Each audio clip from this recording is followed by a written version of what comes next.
All righty.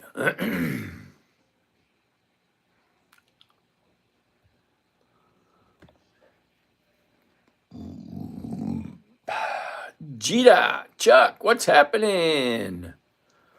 Full stack, full stackly. Okay, happy dad. Overbach, Adam, Jay Miller, Chasing Jack, how you doing? J Rod, what's happening? Gloria, Frank, how are you guys all doing today? Doc's here. Doc's in the house. Yay. All righty. All righty. All righty. Get ready to get started. Let's get it started in here. Let's move this over so we can all see what we're looking at today. Oops, right there, and no, right there.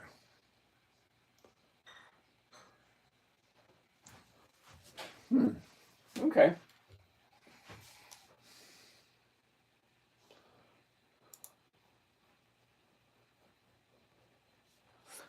Good enough. Chasing Jack wants to take a look at APA, which is Apache. Let's take a look at Apache. All right, I think that's fitting, doesn't it? No, it doesn't. It's just a little off. Come on, right there we go. Okay, right there. Nice. That's it. All right, let's take a look at Apache. APA, and let's get ready to get started. All right, first and foremost, who do you have over here? Pressure Blonde and Gretz. What's happening? All right, so good evening, everyone. My name is James. This is Dividend Stock Talk, brought to you by the 10-Minute Trader, where I invest in weekly cash flow, dividend stocks for weekly cash flow. Lindarella, how are you today? You still own, hey, Medina's in the house. M3, I'm going to call you M3.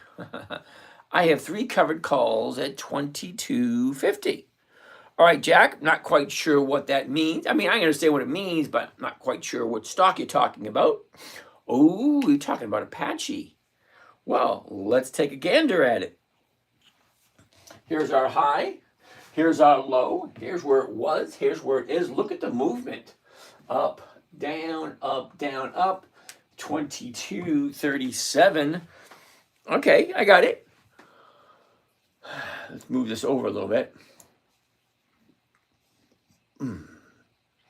So 22.50 for this week. Not quite. We only got 2 days left, so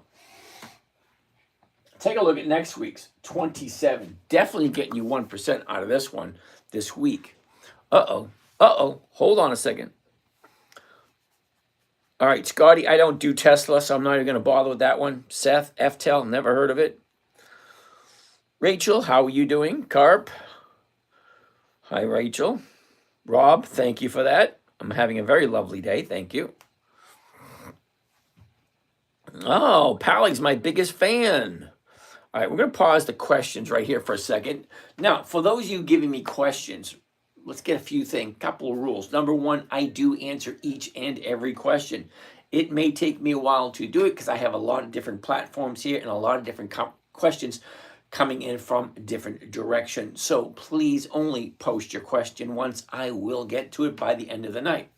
That's number one. Number two, I just like to warn everyone about scammers. There are about 30 people pretending to be me.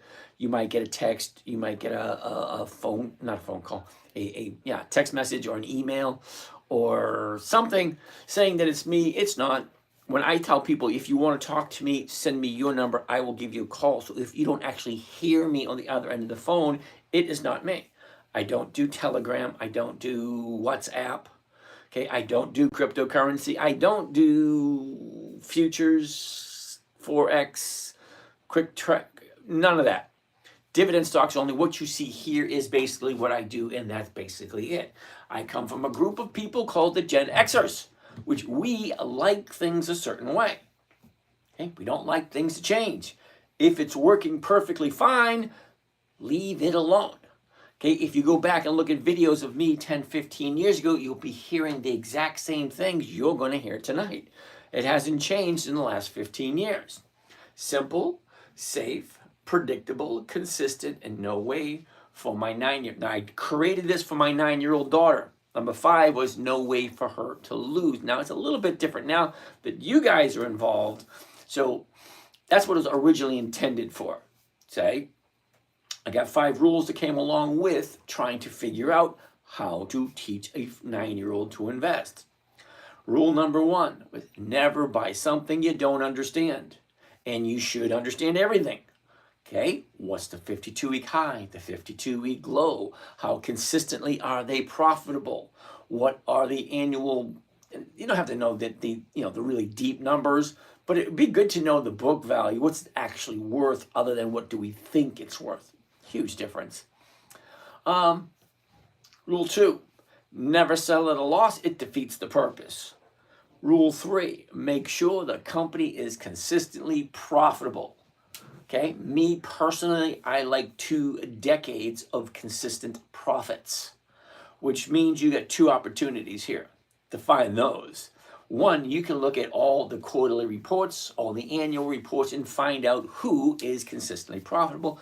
Or you can go right to the dividends. Now, why do I mean dividends?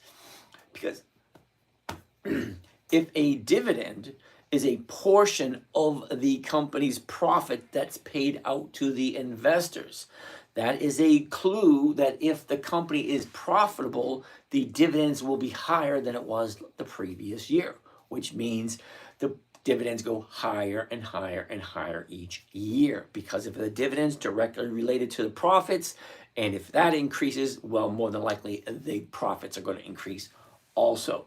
More than likely, there's creative bookkeeping nowadays, so be leery of what you're buying, get to know the stock, get to know what it normally does.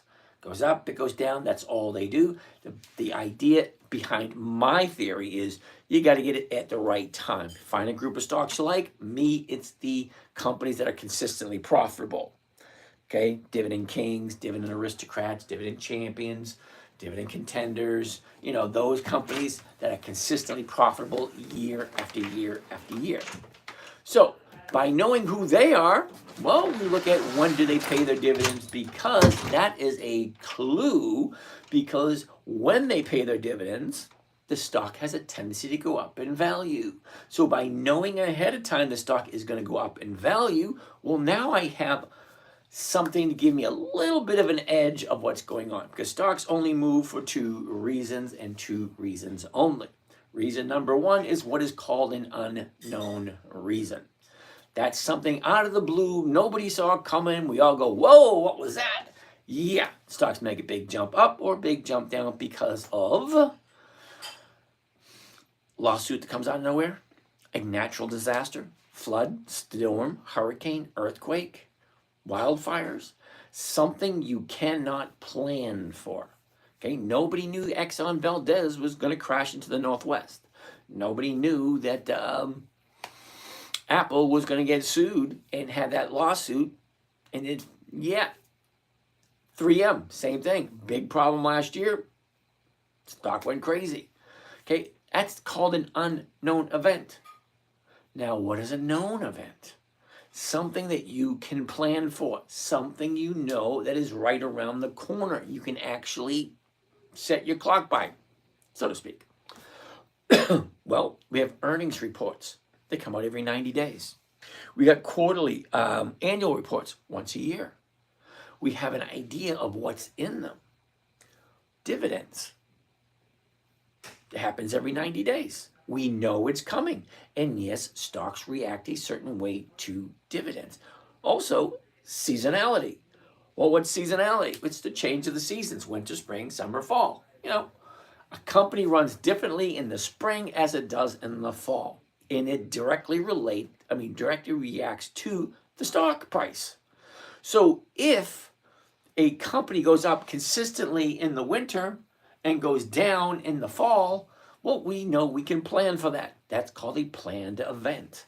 So I like to use the dividends because every 90 days, a company is paying a dividend.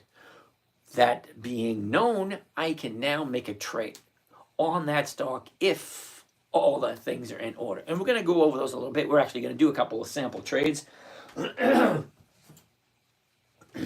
This way you can see it in practice. And you can say, oh, that makes sense, or oh, that does not make any sense. It either makes sense or it doesn't. You either get it or you don't.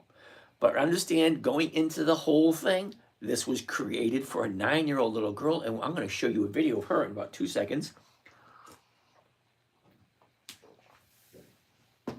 Sorry, I'm not used to talking so much, so the herbal tea with honey helps for my throat. Anyway, let's go. Take a look at the princess, and you'll see exactly who this was created for. You get a better idea of what I was working with. Okay, go over to my YouTube channel. That's all my social media stuff. Okay, we want to go to videos, and we want to go to the oldest videos. And here she is right here. Hi, I'm Tracy, and as you being part of my internet website called Thingy, which my dad didn't let me calling it that, but I do. Being part of that, you're going to be getting weekly lists of stocks that I'll be trading, and every month you'll be getting 4 lists of stocks that you can choose from that'll help you get the best return on your money. List number 1 is... That's me 15 years ago. 1 days in the month of March. What does that mean? That means every single day you can buy a different stock. Every single day there's a different company paying out dividends. Yeah. Anyway, no, seriously. I pay just 1 company per month. Just 1. It makes me laugh every time I see that. And I say that every time I see that. I just find it funny. Only because how do you keep a 9-year-old entertained? Had to make it fun. Had to make it exciting. Okay, so we did have fun doing it, so for the most part. That being said, it was created for a 9-year-old. Back in 2008, she said, Dad, what are you doing? Can you teach me? All right, so it had to be simple, safe, predictable, consistent, no way for her to lose. Now, a few things have changed over the years. One being no way for her to lose. I can't say that to you guys because I have no control over what you guys do.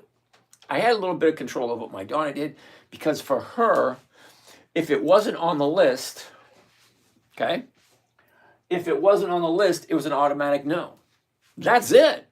There was no, well, what about this? What about that? The nice thing about her being 9 and not knowing anything, it was, these are the stocks we're looking at this week. This is it. We're not looking at those. We're not looking at those. We're not looking at those. We're not looking at those. And we're definitely not listening to the talking heads on Nightline News. Okay, we're looking at these, and that is it. On this list, basically, we're done. Let's spend this money. Let's invest, and let's make a little bit and upset the apple cart and see what we can do. Simple, safe, predictable, consistent, 1% per week. That's what I was looking for. And if you achieve that, that's over 50% per year. So what's the give and take? Well, you got to give up 10 or 15 minutes of your day. Terribly sorry, that's an hour a week. If you can get an hour a week to make 1% of whatever you have. Now, I understand if you're just starting out, 1% of 10,000 is only $100. That's not really worth it. Or is it? Because that 1% compounds the next week, which compounds the next week. And if we do it every single week, at some point, that little 1% that's coming in every week will be enough to pay all your bills at some point. But how long is that going to take you? Okay, so I tell people just starting out, paper trade for a while. Use some monopoly money. Don't use the real stuff. Understand it, get it, implement it, and just do it. It's changing your daily routine.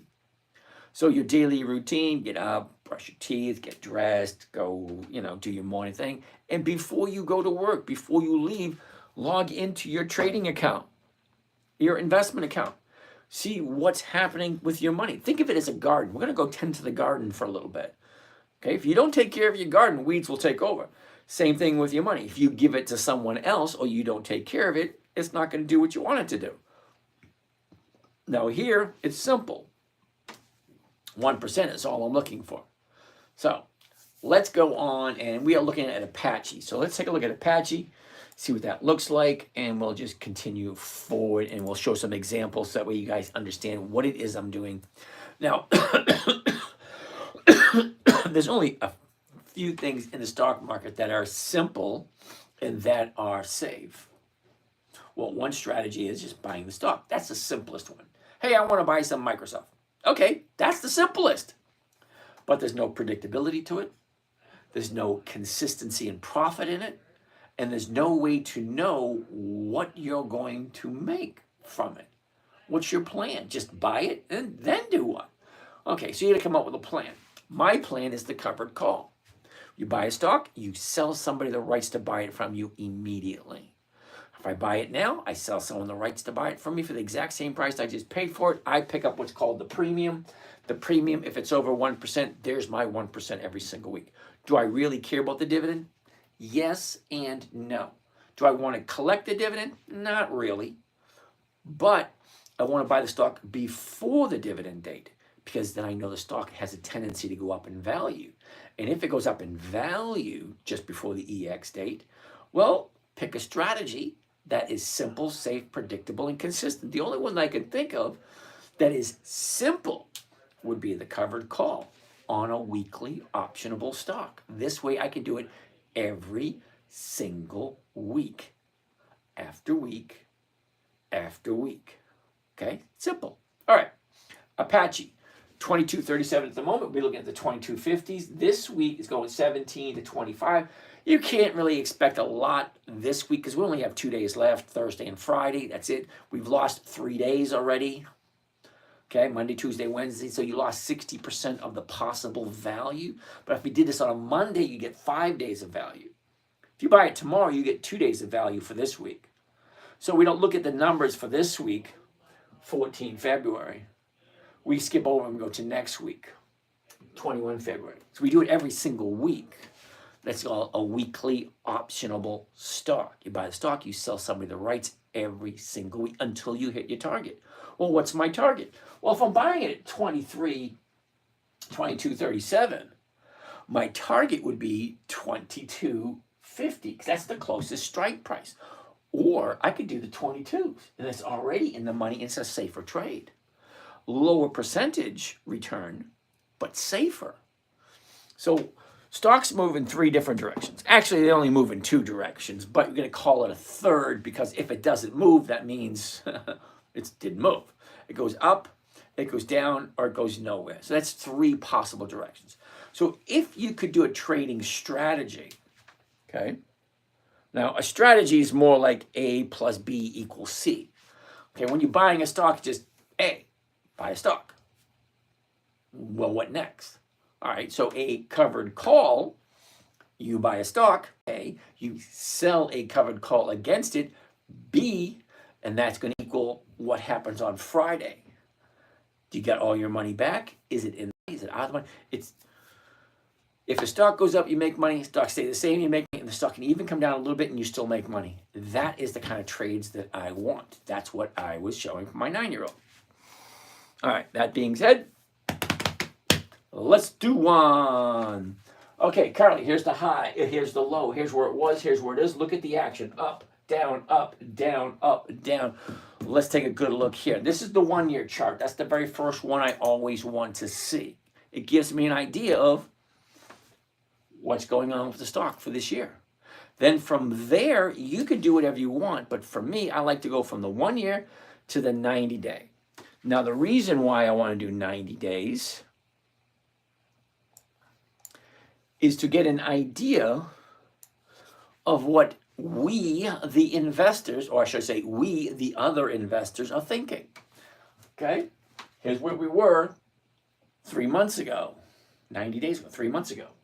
Okay, she went up, she went down, big jump up, big drop down, and back up again. What does that mean? Doesn't really mean anything, but this is the motion. This is the motion of the ocean. See that? I think of it as a river. See, look at it. turn up, turn up. You don't know what's around the next corner because we don't. We don't know what's coming next. But by seeing this, we have an idea of where it should be going based on the current movement. Okay, up, down, up, down, up, down, up, down, up, down. Okay, so it's coming down today. What does all that mean? How do you interpret it?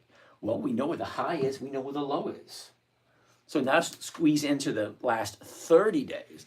Now, I like looking at the last 30 days because it gives me an idea of where it hypothetically should be going next. Because if I'm buying on a Monday and I want to be out of it by a Friday, because I'm retired, I got nothing else to do to occupy my time. Now, some of you guys out there working, I used to do this while I worked. I do all my trades in the first thing in the morning before I went to work.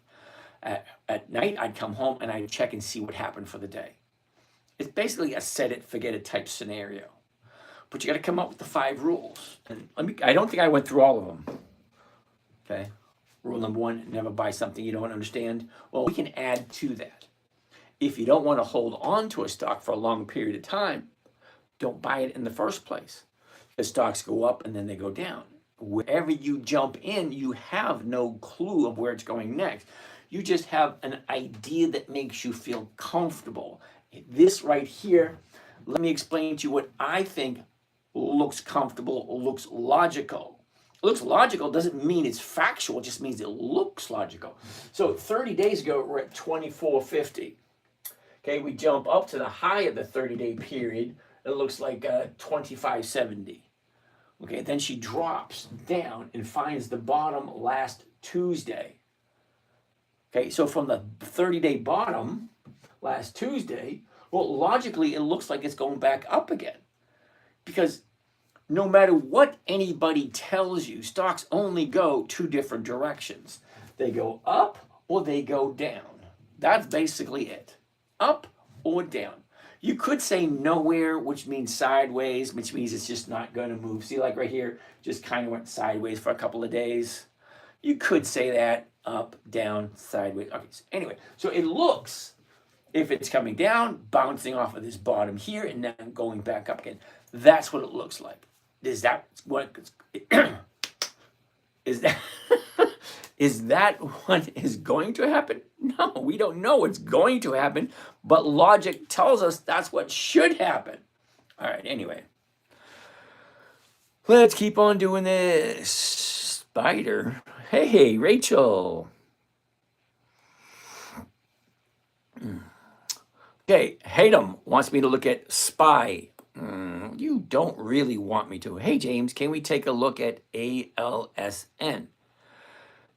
Darren Durr in Ireland. Okay, Durr, how are you today? Do I trade SPY? No, I do not. And there's a reason why I don't trade SPY. And just for the fun of it, we're going to do that next. I'm going to show you why I don't like SPY.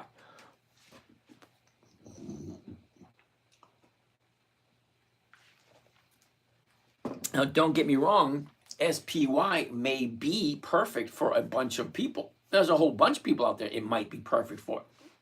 But not me. I'm going to show you in a little bit, and then you'll understand, okay? So let's finish up with Apache first. Now, we're currently at 22.37.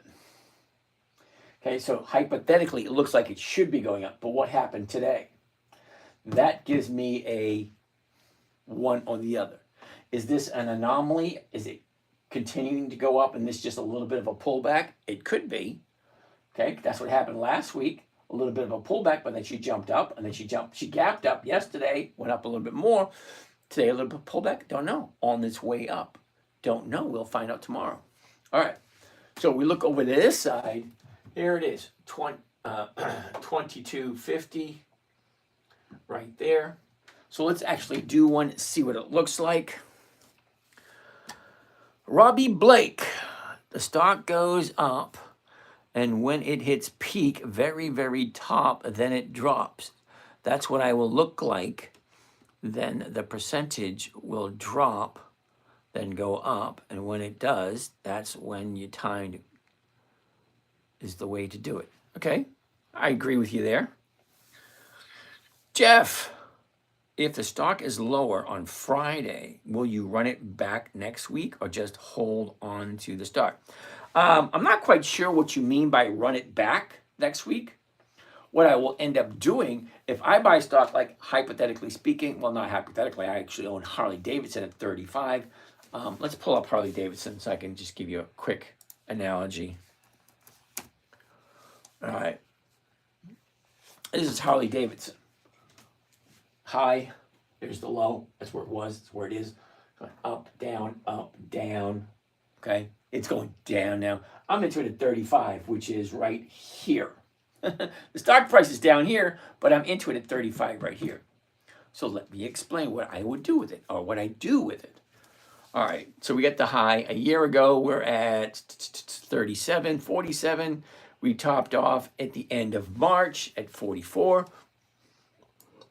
Last 90 days, same thing. High, low, where was it, where is it? What's the direction? Sideways down. Okay, the low was just a couple of days ago.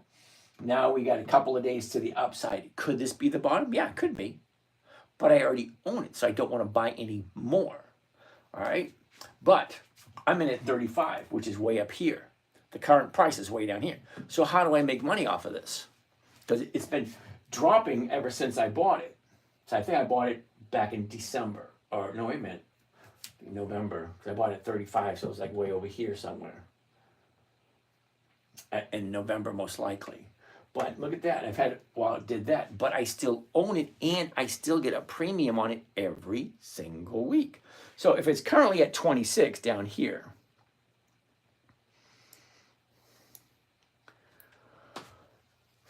I'm not going to look at those numbers because those aren't accurate. It's only 2 days left. Here we go.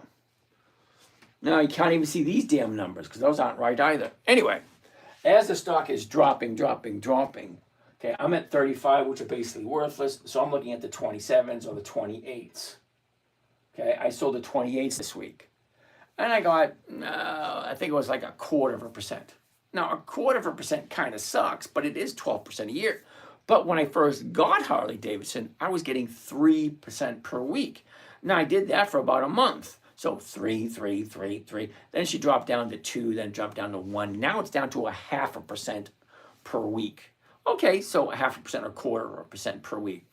Not the greatest in the world, but I have no intention on selling it at a loss. And yeah, I have some coming in every single week on it until it goes back up to 35 and I can get out because I'm trying this year to have 0 losses. But I still want my 1% every week. So how do I do it? Well, I sell it as it's going down. All right, let's keep on progressing forward.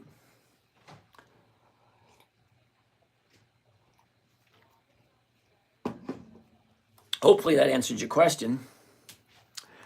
Now, Hayden wants to take a look at spiders. And then he wants to know why I don't like SPY. SPY. Well, couple of reasons. Number one, it's at the high of the year. I don't buy anything at the high of the year. It just makes no sense to me. I buy, because you can make most of your money buying low and selling high. All right, Jeff, you got that? Cool beans. All right. So here's one reason I don't like spiders. It's at 600 bucks. I try to stay away from stocks that pricey because if I can get 1 or 2% every single week on a $20 stock, why would I want to put all my money into a $600 stock? Let's keep on moving on. Now, nothing you're going to see on here is going to tell you why I don't like the spiders. We actually have to go to a financial website, which is called Yahoo Finance. So let's go over to Yahoo Finance and put in the spiders. SPY. So this will give you a good idea of how to use some of the financial information that's free to avail. That's available online for free. All right. So here we are, Yahoo Finance, SPDR, Spiders, S&P 500 ETF Trust, SPY. Okay, 603 bucks. Look over here. Summary, news, chart, community, historical data. I want to see how wonderful this thing actually pays out on a quarterly basis, because a dividend is usually paid every 90 days. So let's actually take a look. Okay, so once we get over to here, this is the what do you call it? The historical data, or the data stream. You got the date, far left corner, column. Sorry, the next column is the opening price of the day. This column is the high price of the day, the low price of the day, the close, the adjusted close, and then the volume. Gives you all the information. Every single day's open. It gives you all the information. What I want to see is right under here, historical prices. Now I want to see dividends only. Now, when I say consistency in profitability, that means the dividend should increase every single quarter or every single year. Okay, so let's go back just 20 years, which would be 2005, right? 2005. All right, here we go. 2005, right there, 47. Okay, now I'm going to read the numbers. And hypothetically speaking, it should get higher and higher and higher and higher and higher, correct? All right, well, let's check it out.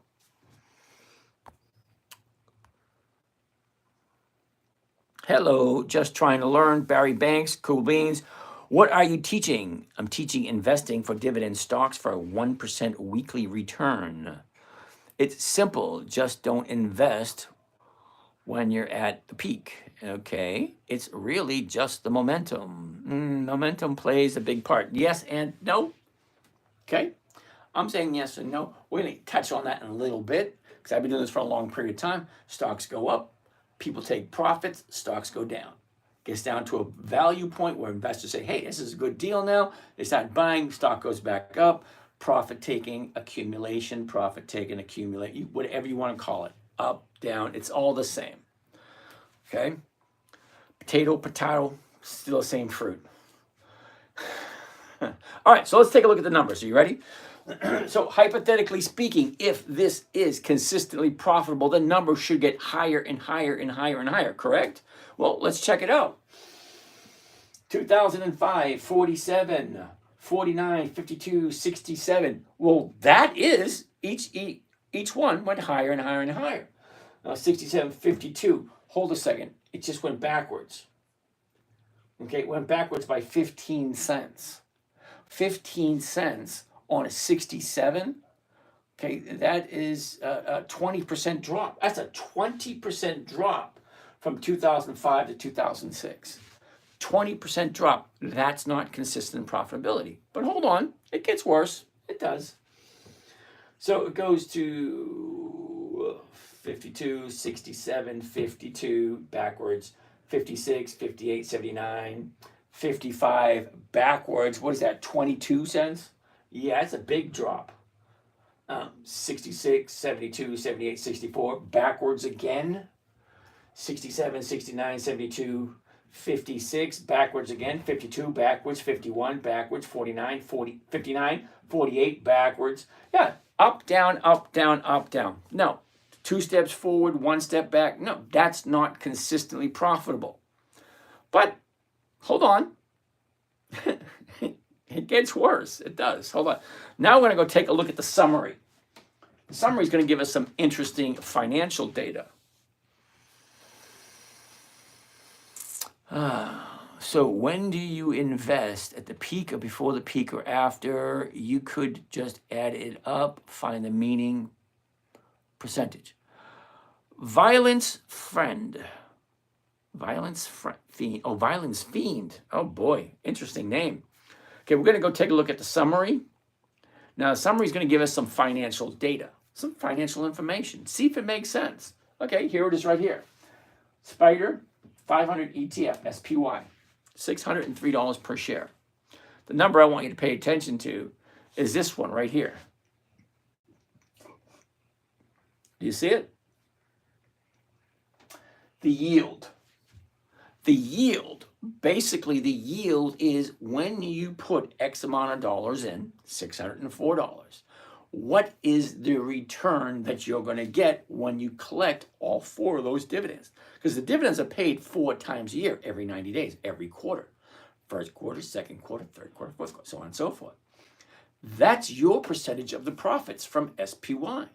Did you see the number? 1.17%. That's not a day, that's not a week, that's not a month, that's not a quarter. That is 1.17% for the year. So now, again, tell me why you think SPY is a good investment. If you're making 1.17% a year return buying this, explain to me why you think that's a good idea. Now, I'm going to show you how I get. Now, I'm not just going to tell you, I'm actually going to show you, because after this, you're not going to need me for anything. Moral support, maybe. I'm going to show you everything you need to know. I'm not going to do it for you, but I'm going to show it to you. Okay, and I'm not going to try to sell you anything either. You got people in the background saying, yeah, what's he trying to sell? I do got shit for sale. I do, just like anybody else here. I've written 14 books. I got a course, all that kind of crap. But I'm not trying to sell anyone anything. Okay, let's keep on going forward. I don't like SPY. I don't like the numbers. There are other companies that are consistently profitable. Let me show you one kind of quick. No, not that. I want to go to historical data. And I'm going to show you what I mean by consistent profitability. Because sometimes I think people don't understand because miscommunication. Okay, when I say consistency and profitability, let's check out this one here. And I'll show you specifically what I mean. You're going to go all the way back, as far back as this goes. Let's go back to 2005. 2005, 8, 9, 10, 11, 13, 16, 20, 23, 28, 31, 36, 39, 42, 51, 56, 62, 68, 75, 83. Every single quarter, it was higher and higher and higher and higher. That is what I mean by consistently profitable. Okay? Consistently profitable. Every time you give this company money, it makes a profit year after year after year. And there are plenty of them just like this. So why would I ever put my money in something that's not consistently profitable? And that one is my biggest challenge, to figure out why the hell are people putting money into something that's not consistently profitable. Okay, what about day trading it? Yeah, no. Okay. Are you taking questions right now? Maybe, Matt. Depends what the question is. Find the ratio that's average for all year. Good point. Screen is backwards. Joe, screen is backwards on every single camera I have but one. Only one camera I have allows me to invert it, to do a mirror image. Okay, so sorry, this one's not it. It's that one over there. Ron Meisner, how are you today? Glad for you to join. Ask questions if you like, if something's not quite understandable. So, find the ratio that's average for all years. Okay, Violent Fiend, I'm going to disagree with you. Okay, I'm not looking for average. I'm looking for consistently profitable. Point blank. There's 9,875 companies I can choose from on any day of the week. Any day. Why am I going to put my money into something that's not consistently profitable? If I can show you a company that's consistently profitable year after year after year after year, why not invest in it? It just makes sense to me. And besides, I'm not giving advice to anyone. I'm just saying what I do. Okay, you guys are coming along for the ride, looking over my shoulder, asking me questions. I'm just answering them. I'm not giving tips. I'm not giving advice. As a matter of fact, I tell everybody, do your own research. Question number one that I want you to walk away from all of this: does it make sense? Never do an investment that does not make sense. If you don't understand it, don't do it. Simple. All right. Mr. Ayub, what's happening? Your right thumb looks funny. My right thumb? What's wrong with my right thumb? My left thumb is funny. I was doing some work in my shed, and I was screwing the screw in, and it's like, oh, that feels uncomfortable. Yeah, I screwed right into my thumb. Anyway, that was very uncomfortable. Okay, how do you find the best companies to invest in compared to the really bad ones? Like, what are some keys to look for? Matt, that is the best question of the day. Ding, ding, ding, ding, ding, ding, ding, ding. Matt gets the best question of the day. So, Matt, here's my philosophy. It's just my philosophy. Now, there's 9,875 companies. We check once a week, okay? We check once a week how many companies are available to invest in. 9,875. All right, so how do you find the best ones? Somebody else does it for you. Let me explain. There is somebody, actually, there's a group of somebodies that do this. You got one guy here, one guy here, one guy here, all different guys, but they're all doing the exact same thing. They are looking for companies that are consistently profitable year after year after year after year.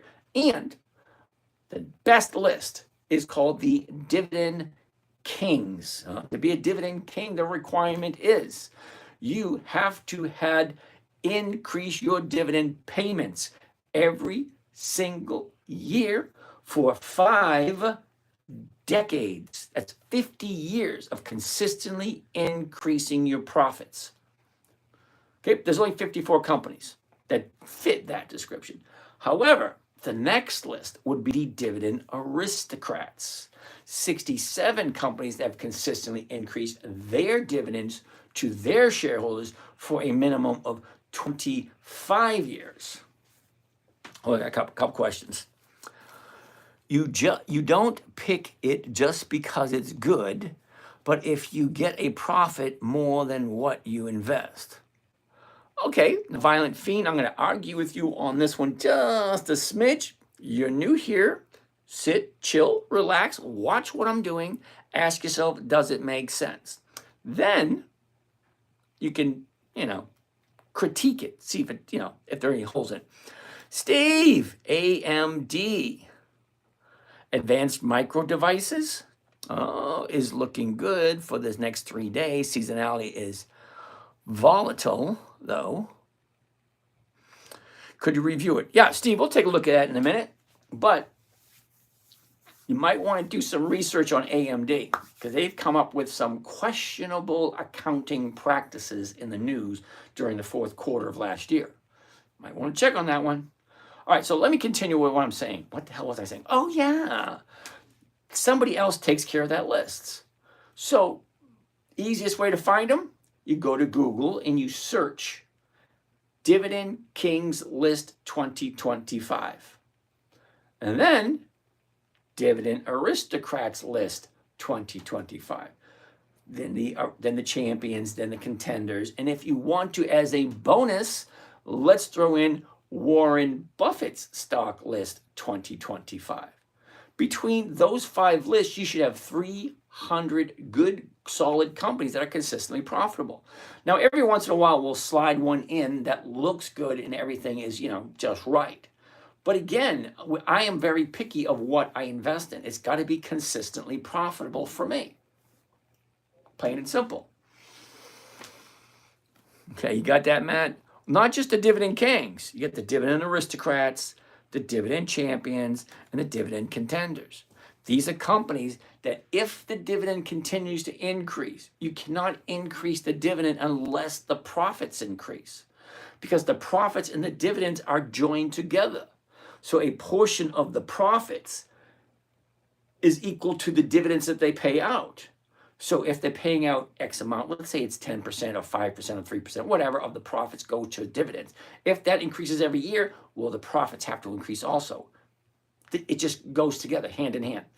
All right, so I don't like Spider, SPY. It's not consistently profitable. Plain and simple. In the return, 1.17, yeah, no thank you. Okay, I'm going to show you in a little bit. We're actually going to do some practice trades and you'll see how the numbers look. And you just ask yourself, does this make sense or does it not make sense? Simple. Understand, thank you for explaining. You're welcome, Matt. So let's get out of this. And what are we looking at next? FTEL. Seth, I have no idea what FTEL is. FTEL. It's a no. And the reason why it's a no, it has no options. So how do you trade a stock to get weekly, consistent, predictable returns without options? Sorry. And it's 80 cents a share. I have no idea what the hell you're thinking. Because I can almost guarantee with a huge amount of certainty that this thing does not have 20 years of increased dividends. It's just a guess. Break Angel, how are you today? The company could be hacked and drop.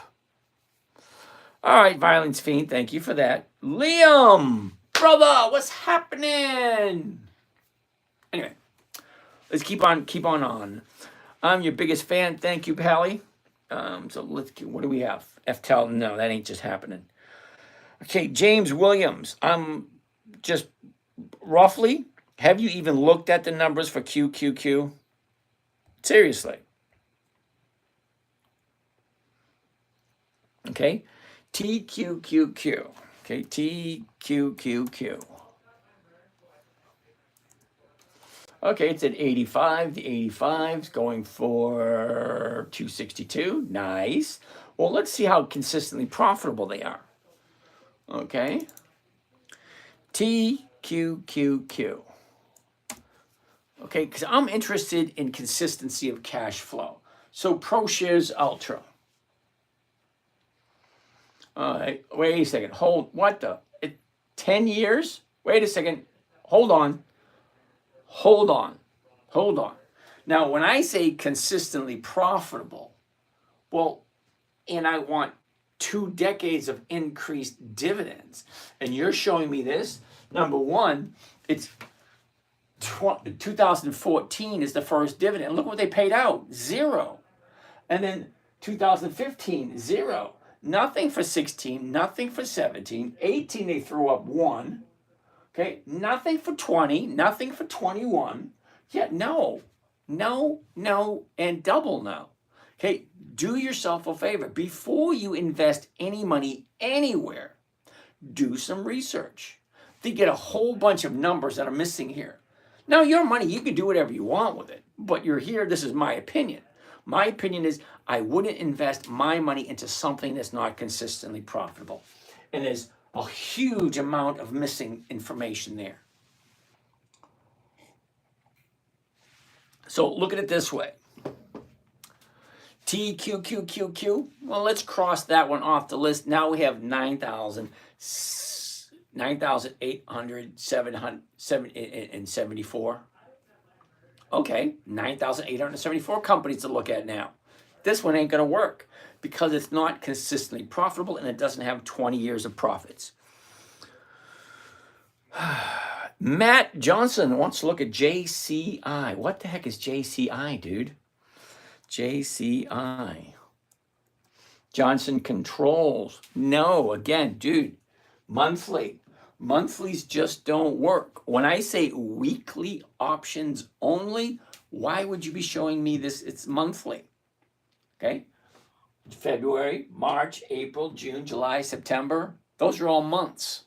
Those aren't weeks. So months, you can only do it 12 times a year. It's not as good as 52. Now, 52 may sound more work. Well, you get more money. I mean, that's just the way it works. And don't think you're going to get something for nothing. Because, yeah, you do have to put some time and some effort into it. So you basically, when it comes to your money, you got 2 choices. You do it yourself, or you give up accountability and you let somebody else do it. Okay? That's what it comes down to. Terribly sorry. You do it yourself, or you give it to someone else to do for you. There's no other way around it. Okay? There's no safe space. There's no, oh, that triggers me. None of that bullshit. You do it yourself, or you let somebody else do it for you. That's it. All right, so here we go. Johnson Controls is a no. Battle Axe, weak money here. He's absolutely right. 1% a week is horrible. How you doing? I'm doing fine. How you doing? So Battle Axe, you're right. This is boring. This is weak money. Nothing really good to see there. Team Snagging Whiskers. Hey, James, can you check Bitcoin 4x XRP? Seriously, how about Intel? Seems to be pushing higher than slow. Okay, let's check out Intel. I like Intel. I actually have some Intel. So it kind of makes sense to take a look at some Intel. Now, anytime I look at any stock, I always want to look at the 1-year chart first. You decide what you want to look at first. Me, it's the 1-year chart. I want some kind of idea is where is the high of the year? Right there. Where is the low of the year? Right there. Where was it a year ago? Right there. Where is it now? Right here. And what is the flow? What direction? Sideways, down, sideways, down, sideways. It's currently at 22.48. All right, that is kind of okay because I'm not buying to hold for a whole year. I'm buying with the intention of holding it for 5 to 10 days, and that's it. That's my intention. But if I got to hold it longer, I want to make sure it's a good company, and I'm okay with that. So that looks okay enough to go to the numbers. So now let's check out the numbers. Is it going to be financially viable? Is it going to be a yes, or is it going to be a no? All right. So currently 22.48, the 22.50s are going for 81 for next week. Well, that's a hell yeah, that's almost 4%. How did I come up with that so quick? Well, here you go. Here's a little trick. It's not that difficult. It's relative. It is so easy, it's kind of silly. Okay? The stock price, 22.79. What's 1% of 22.79? 22. 22.79. $22.79. 1% is 22. You just take the decimal point and move it over 2 places. That's it. Okay, 22 cents is 1% of 22.79. Okay, so how do I get to the 4%? Well, the 22.50s is going to be the closest one. And it's going for 80 cents to 84. Okay, so that's almost 4%. 4% would be 88. But 81 to 84, that's close to 4%. Okay, for 1 week. That's the beauty of it. For 1 week, I can get that nice fat. All right. It may not sound like a lot. Now, to some of you people, if it doesn't sound like a lot to some of you pieces, well, you're in the wrong place because I'm looking for cash flow. I'm not looking for capital appreciation. And there is a huge difference between the two. Okay? Some people, most people, almost all people buy stocks to hold on and then sell at a later date. They want to buy it here and sell it as it goes up. That's capital appreciation. You're definitely in the wrong place. This is not for you. This is slow, boring, monotonous, and I don't really care if the stock just goes sideways and goes nowhere. As long as I can buy it at this price, sell this, to collect this, and it's more than 1%. And the company is consistently profitable. Well, Intel is on my list.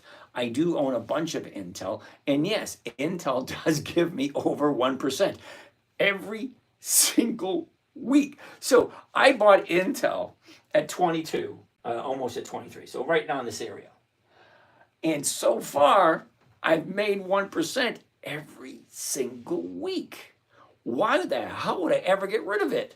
So if I hold on to Intel all year long and get 1% every single week, that's a 50% profit just on this company, if that's what I do, of course.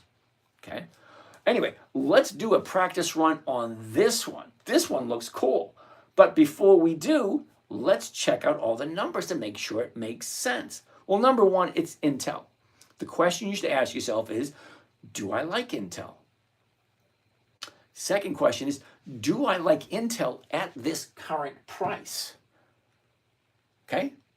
Next question is, do I like Intel at this current price enough to buy it and hold on to it until it hits my target? Well, what's my target? Well, if I'm buying it at 22.48, my target is going to be the closest strike price, 22.50, because these are the strike prices right here. 22.50 is the closest one. Okay? And hold up. Here's the high of the year right here. It drops higher, lower, but look at what's happening right here. Now, I want to zoom in a little bit closer to get a better look at that so that you can see, does it make sense or does it not? But keep in mind, the best time to buy a stock is buy it low, sell it high. Okay, buy low, sell high. Never, ever, ever have I heard buy it high and let's wait for it to go higher. Never heard it. Never, ever has anyone said, hey, I got a great investment for you. Look at Intel. It's at the high of the year. Let's buy it and wait for it to go higher. A place where it's never been before. That makes no sense to me. Anyway, all right, so let's take a look. A year ago, Intel was at 43.80. The high of the year was just a couple of weeks later, the middle of March. That was 46.69. Now, the bottom of the year was in September 1839. So we now know the high of the year and the low of the year. Well, right now we're at 22. Okay, the low of the year is 1850, and we're at 2250. All right, it's not the low of the year, but it is low enough. I mean, look where the high is, way up here. That's like a 50% drop, a little bit more than a 50% drop. Okay. If you're not okay with a 50% drop, then you shouldn't be playing this game because stocks can fluctuate that much. High of 46, the bottom at 18, that's more than 50% drop. Are you okay with that? If you bought it up here, drop down to here, are you okay? And are you willing to hold on to it? Because right now, if I'm buying it at 22.48, there's a chance of it going down to 11. That's a 50% drop. Am I going to panic? No. Okay, I'm just going to say, hey, it's Intel. I like the company. I will hold on to it, collect a premium every single week until it hits my target. Okay, never buy something you're not willing to hold on to. All right, that being said, there's our low, the last 90 days. Now, the reason why I want to look at the last 90 days, I want to get an idea of the flow. What are other investors thinking? Look at it. Up, there's the high.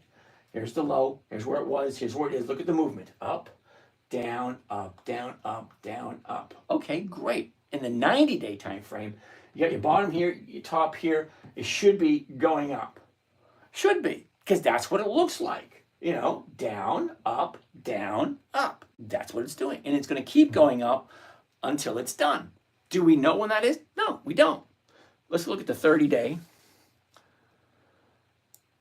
All right, here's the last 30 days. Now, the last 30 days is telling me it's not a great time to jump in for me. Okay, 30 days ago, we're at 19. We shoot up to 22.40. We drop down to 18.75. We shoot back up to 22.48. New 30-day high. 30-day bottom, 30-day high. What usually happens after this, it's going to keep going up until it's done. Plain and simple. When it's done, it'll turn around, come back down again. What usually happens? Usually, your bottom here, 1875, 1975, 2075, 2175, that's $3.75. $3 and, get it off my head, $3.75. Okay, now that does not sound like a lot of money, but 1875 was the bottom, and this thing jumped up 375. Do you know that 375 on 18 is over 20%? A 20% from here to here. Ask yourself a question. You buy something and it jumps up 20%? Two things. Number one, it ain't a profit until you take it. Number two, nobody ever went broke taking profits. This baby jumps up 20% and you don't take your profits, that's your own damn fault. Sorry. Point blank, I'm Gen X. I don't apologize if you're a little sensitive. Okay, if your stock jumps up 20% and you don't jump out, that's your own damn fault. What's going to happen? You're going to get guys just like me. 20%? Hell yeah, I'm out of here. We sell and then all of a sudden it just drops. That's what they do. They go up, they go down. They go up, they go down. All right, that being said, Let's do one at the 2250. Because if you look at the 90-day chart, okay, here's the 90-day chart. We still got a long way to go. So depending on what you're looking at. If you're looking at the 1-year chart, well, great, perfect. If you're looking at the 90-day chart, even better. The 30-day chart, not so much. But the 30-day chart looks like that. All right, so let's take a look at the seasonality chart. Now that will give us an idea of what does this stock normally do every year. Now, for those of you who don't know what a seasonality chart is, let me briefly explain. Okay, all the way to the left is January 1st. All the way to the right is December 31st. It's the whole year, from the beginning to the end. Okay, the blue line down here represents the stock movement this year. Okay, January's all the way over here. Now we're into the second week of February. Now, look what happens usually in the second week of February up here. So, sorry, I didn't explain. The red line represents 10 years of average movement. So, let's zoom into here and let's see what this thing does normally this time of year. Okay, here's where we are right here. Okay, the 22nd. Are we in the 22nd? No, we're in the 13th. Sorry, 13th right here. Usually going to go sideways for about 2-3 weeks, and then going to slowly come down towards the end of March. Usually, not guaranteed, but that's what it's done over the last 10 years. Now, has Intel done anything new, different, and interesting, or do they just do the same thing over and over again? They'll probably just do the same thing over and over again. Okay, let's go back to the chart. All right, so let's move this thing back over this way, and let's do a covered call so that you guys can see how it's done. Now, I wrote a book about 15 years ago, Choosing the Right Trading Platform. Now, I've been using Think or Swim for the last 20 years. And the nice thing about Think or Swim, when the guys who put this together, when they finished it, they sold it. So whoever they sold it to doesn't change it. It's just been the exact same for the past 20 years, which is freaking awesome. I hate it when people say, oh, well, let's change it up a little bit. Let's make it better. No, if it ain't broke, leave it the hell alone. Okay, it works fine. Just leave it alone. You got us old folks who don't want to learn something new every 6 months. Terribly sorry. I'm an old dude. I don't want to learn something new every single month or every single 6 months. Okay, I love my Windows 95. It was awesome. It did everything I wanted it to do. Oh, but this is better. No, it ain't better. Not for me anyway. Anyway. All right, so we're going to do a 2250 only because the numbers look good.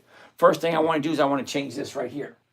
From a spread single, I want to change it to a covered call. Now, a covered call is where you buy the stock and you sell the option. It is the simplest, safest trading strategy that I know. It allows you to be predictable and consistent. Okay, remember I say I wanted simple, safe, predictable, and consistent. A trading strategy was created for a 9-year-old little girl. My daughter, in 2008, she wanted to learn how. Okay, great. Simple, safe, predictable, and consistent. Consistent, I can do it every single week. 14 February, that's this Friday. 21 February, that's next Friday.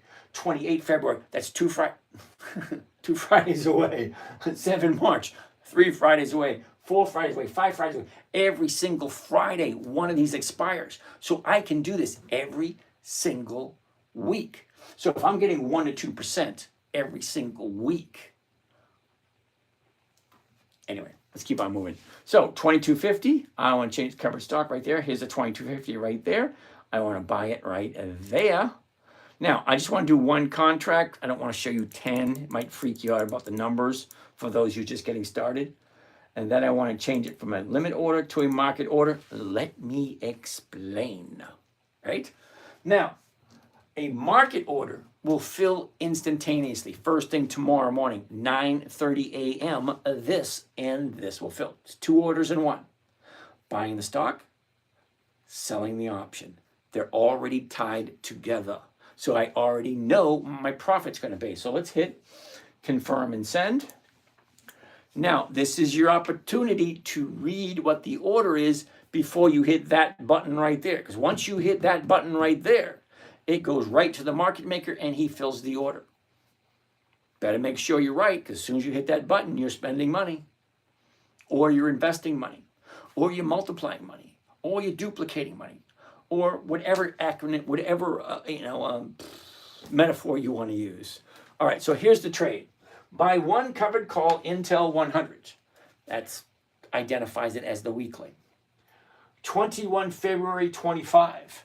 That is this coming Friday. Not this Friday, the 14th. Next Friday, the 21st. Okay, this order is going to expire next Friday. The $22.50 call strike, remember I'm buying it at $22.30. I'm selling it to someone else at $22.50. At the mark, Intel at the market to open. Here's my profit right here for this contract. Remember when I say consistent? Simple, safe, predictable, and consistent? I know exactly what I'm making before I even make the trade. Most people just buy a stock and wait for it to move. Well, I already know what I'm getting before I even do it. And the stock doesn't have to do anything. As a matter of fact, if the stock stays exactly where it is and doesn't move at all, more the better for me. Simple. Okay? All right. First line I'm looking at is my break even. $21.95. What does that mean? Anything over $21.95 come next Friday, I'm going to have a profit. Anything below $21.96, well, then I'm not going to be in a profit. All right? But if the stock is currently at $22.48, my break even is $21.96. So if it goes up, I'm profitable. If it stays the exact same, I'm profitable. The stock can even come down from $22.48 all the way down to $22.96 before I start losing anything. But do I ever lose anything? If I never sell at a loss. Because once you buy the stock, it's yours to do whatever you want. Now, if I sell a covered call stock option against it, well, that's only good until Friday. Then after that, it expires. So if whoever buys it doesn't decide to exercise the following Monday, I can do it again. Okay, and if that person doesn't exercise on that Friday, well, the following Monday, I get to do it again. And I do it over and over and over again every week. You got to do something to keep yourself entertained when you retire. This is all I do. Okay, I'm retired. I do this. I do my plane. Oh, I've been working on my aquarium. And yes, we will be showing the aquarium as soon as it's done and filled up, and I'll be actually broadcasting in front of it. But then I'll move back into here so you guys get a good look at it. It's like, okay, that's a fucking aquarium. It is. You can swim in this damn thing. You can swim in it now that it's empty. But once the coral goes in there, you can't swim in it. Because the coral takes up all the space. All right, anyway, let's do some fancy math to figure out what kind of rate of return this trade is going to be. So if I'm making $53.50, next line, maximum profit, $53.50 on one contract. Let's do some math. Clear that. $53.50 is the max profit. Now, to find out your rate of return, you take your profits, $53.50, and you divide it by the maximum, the cost of the trade, including commissions and fees, $2,197. Doesn't sound like much of a profit, but hold on. $2,197. And that gives me a rate of return for 1 week, 2.4. Now, 2.4% every single week is almost 100. Actually, it's over 100%. It means you could double your money in 11 and a half months with 2.4% every week. Okay, remember then, that's just slow, boring, monotonous, the same thing over and over and over and over again. Does it make sense? Is what you need to be asking. Does it make sense? It's either a yes or a no. Okay, so at least keep on going. Rizzo, I have $100,000 to invest. Cool beans. This is week 8. Battle X, you said that once already. Okay. Battle X, little profit, middle skills, high time wasted, not worth the effort and energy. Battle X, cool beans. Thank you for that. Irizo, Coca-Cola. Well, let's take a look at Coca-Cola. Oh, Battle X, being in real estate and use my insurance policies as my bank, my cash flow is endless. Awesome. Gotta love it. Okay, Arizo, you want to take a look at Coca-Cola. So that is, which one is that? Intel. Now, I do own some Intel, and yeah, I do get, 1% every week from Intel. So I have no intention whatsoever to get rid of my Intel. Okay, if it makes my target, great. All right, all that being said, let's move on to the next one. Oh, what is this? How does one join the morning group on Mondays? Leo Hill. Leo, let me tell you, give me a buzz. Or better yet, put your phone number in the email. So you're on YouTube. Okay, in the bio on YouTube, because where it says, you'll find all the contact information. Send me your phone number. I'll give you a call and we'll chat. This is not for everyone. It's slow, it's boring, and it only makes 1% a week. Okay? Now for Battle X, 1% a week or 50% a year is not enough for him. And that's okay. It's not right for everyone. He does real estate. Okay? So Intel. We already looked at that one. Arizo wants to take a look at Coca-Cola. Now, Arizo, I don't think I've ever bought Coca-Cola because the numbers just don't work for me. I may have bought it once or twice in the last 20 years. And here's the reason why. Let's take a look. Here's the high. That was in August. The low in April. Okay, she went down, up, down, up. That is the year chart. So we're taking a look at one whole year. Okay, fine. Do you like Coca-Cola? Well, Coca-Cola's been increasing its dividends for over 5 decades. They're one of the cream of the crop dividend kings. So if you're not buying Coca-Cola, you should be asking yourself, why not? Let's take a look at the numbers. Neuropunk, mixed game, cool. It's all about realized gains from the cash flow. Team Swag and Whiskers, thank you. Show me, please, how to get rich for my daughter. David, how are you doing today? Okay. All right, so let's keep on going. A year ago, Coca-Cola was at 59.37. Hold, before we even do that, is this even worth our while? The last trade was 68.71, so we'll be looking at the 69s. I got to change this back to single so I can actually see what the numbers look like. Okay, so this is the reason why I normally don't do Coca-Cola, regardless what the chart tells me. What are the numbers telling me? If I'm buying it at 69, the 69 is going from 49 cents to 57 cents, not quite 1%. Okay, it's above 0.5%. It's right around 3/4. So 0.75% every single week is going to give you somewhere around 40% a year.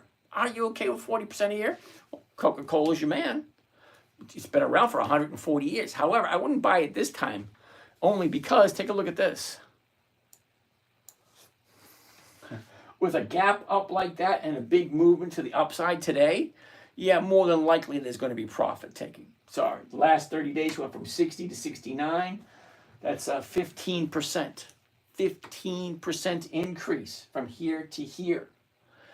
Is there going to be profit taking? More than likely, especially with a gap up like that. Sorry, just it doesn't look that right. Oh, Beach Bumbo Reynolds, Crypto Pulse Chain. I really want to get set up to do this, but I never went as far as trading options. Kind of scares me to mess up. Well, Trevor, here's the thing about options. Let's think of it this way, Trevor.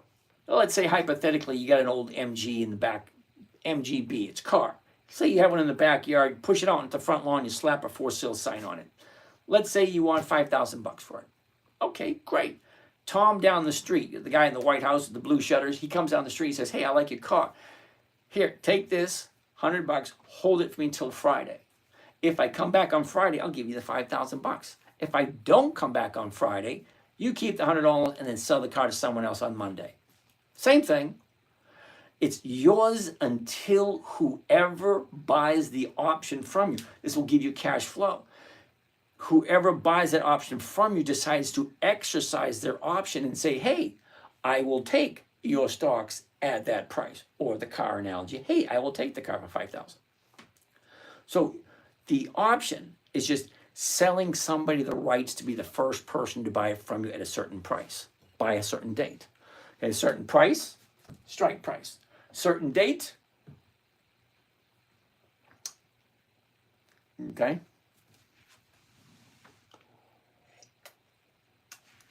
Let's keep on keeping on. All right, you ready? There will always be someone who wants to buy your options. Well, Trevor, yes, but here's the thing. When you buy and when you sell, there are certain key words, key phrases, because there's what is called a market order. There's called a limit order. There's called a stop loss. There's a trailing stop loss. There's a whole bunch of different orders, but just beginning, you should listen to 2 and only 2 until you understand them better. One is a market order, which means give it to me now. I'm willing to take whatever is available. That's market order. It's always simplest, easiest, and quickest. Limit order, you say, this is what I want to pay, and that is it. Okay, it either get filled or it won't. Once you own the stock and you sell a covered call against it, let's say you got Coca-Cola and you want to collect 57 cents, you say, I'm going to sell this at 57 cents, limit order, that's it.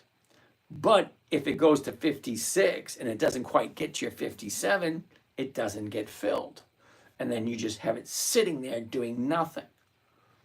So I always use market orders when I'm jumping in, and when I'm selling, I do adjust it. I do keep my eye on it, and every once in a while, I have to drop my order, my fill price down in order for it to get filled. Because I'd rather have it filled at a lower dollar value than not at all. Because some money is better than no money. I like to look at my cow analogy. Cow analogy. Let's say I got a cow. Cow gives me a gallon of milk every single week. Great. Cornflakes every day. Yay! Now, what happens when the cow gives me a half a gallon? Do I get rid of it? No, I just limit how many bowls of cereal I eat. You're not going to get 1% every single week, every single time. Now, there are some times, I'm going to show you this. I do show all my trades. So let's go here. Let's go there. Let's slide all the way down to about here.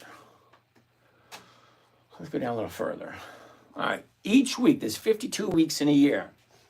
Week 28, week 27, week 25, week 24, 23. They're all there, trust me, 52 weeks. I share 3 accounts. First part of the year was only 2, but then I picked up another one halfway through the year. But each one of my trades is listed. Okay? MRO, that's Marathon. INTC, Intel, WIN, Wynn Resorts. M, Macy's, MPW.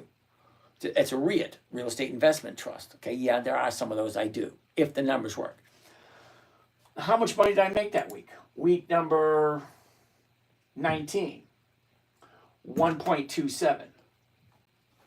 Okay, so all the numbers are there. Okay, 2.5, 1.39, 1.72, 1.91, blah, blah, blah, blah. They're all there. So yeah, I do share my trades. You do get to see each and every one that I do. Each and every one of my trades is available. Okay, JD, Macy's, Able Mall. That's it? Just those 3? All right, whatever. 1.39 that week. Okay, do I make 1% every week? No. Sometimes I don't. Sometimes I make more. Sometimes I make less. But the average, last year's average was 1.2% every single week. There was a couple of weeks I lost money last week. Okay, do I make money all the time? No. Once in a while, I lose money. There was one here. Here, look at this one.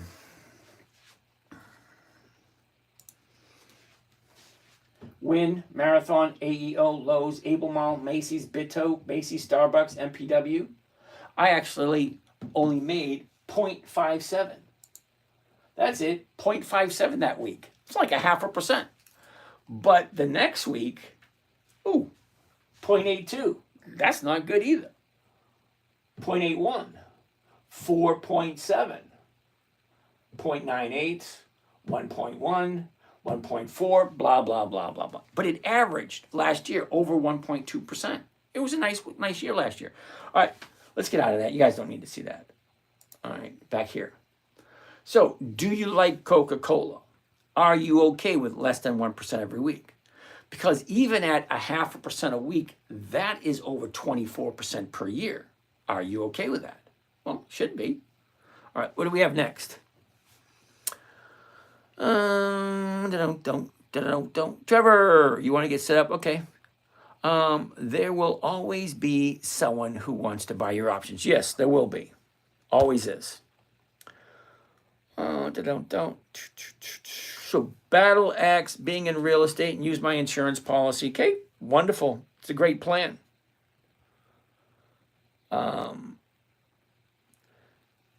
Ames draw. Okay. Ames draw. Can I have your thoughts on COP? ConocoPhillips. I like ConocoPhillips. It's actually on my list. Here we go. Are you ready? ConocoPhillips. Here's the high. Here's the low. Here's where it was. Here's where it is. Look at the motion. Okay, up, down, up, down, up. Okay, that's the motion for the year. It gives us an idea. It's dropping. It found its bottom here. Now it's going back up again. Okay, lovely. What do the numbers look like? Is it going to be financially feasible? Am I going to get my 1% or am I not? 99.53. Well, the 100 is going to be the closest, and that's going from 59 to 66. Sorry, for me, the numbers don't work.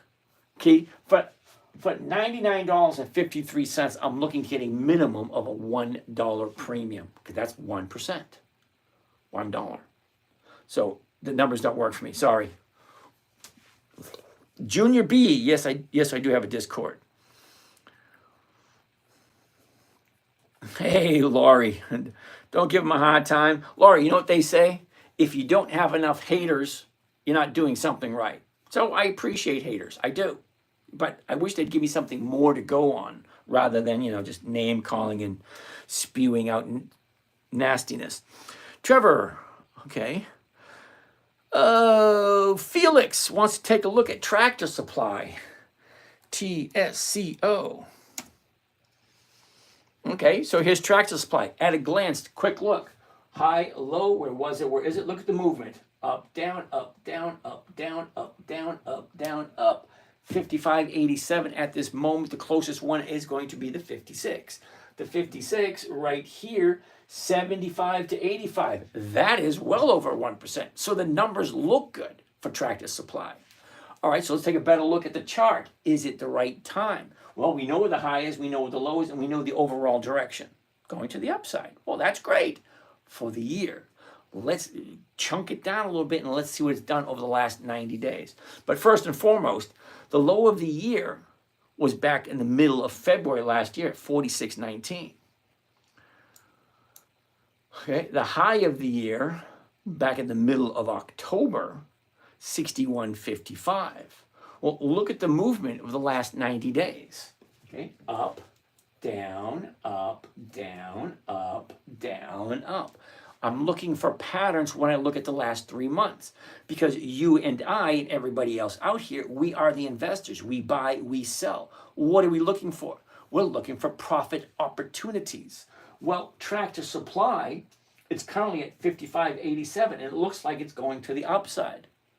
Well, let's zoom in a little closer just to make sure.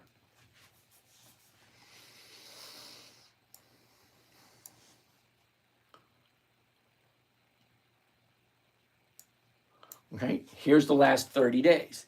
And that should paint a certain picture. One look. High, low, where was it? Where is it? What's the direction? Down, up, down, up. Well, that's freaking simple. Look where the high is, way up here. Look where the bottom is, way up here. Now we have 3 days to the upside from the 30-day bottom.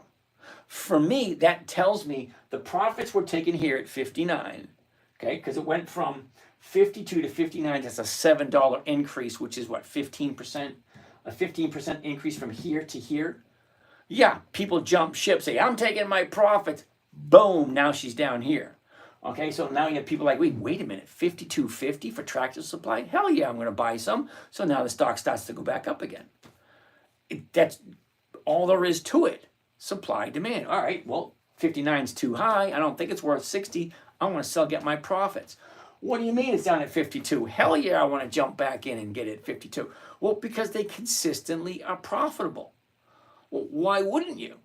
Now, most people buy and hold for years and decades. Okay, there's absolutely nothing wrong with that. That's not what I want to do. I'm retired. I need cash flow. And it's weird that the human species is the only species on the planet that's got to pay to live here. So if I want to live comfortably, I need some type of cash flow, and it's got to come from somewhere. Okay, and I'm not going to trust somebody else with my own money. I can do a better job myself. Okay, so I like Tractor Supply. I like the numbers. I like what it looks like. What does it normally do this time of year? Well, it's the first quarter. Well, you know, up in the Northeast, there ain't going to be anyone planting seeds or mowing the lawn. Not in the winter. So what usually happens this time of year? Well, let's find out.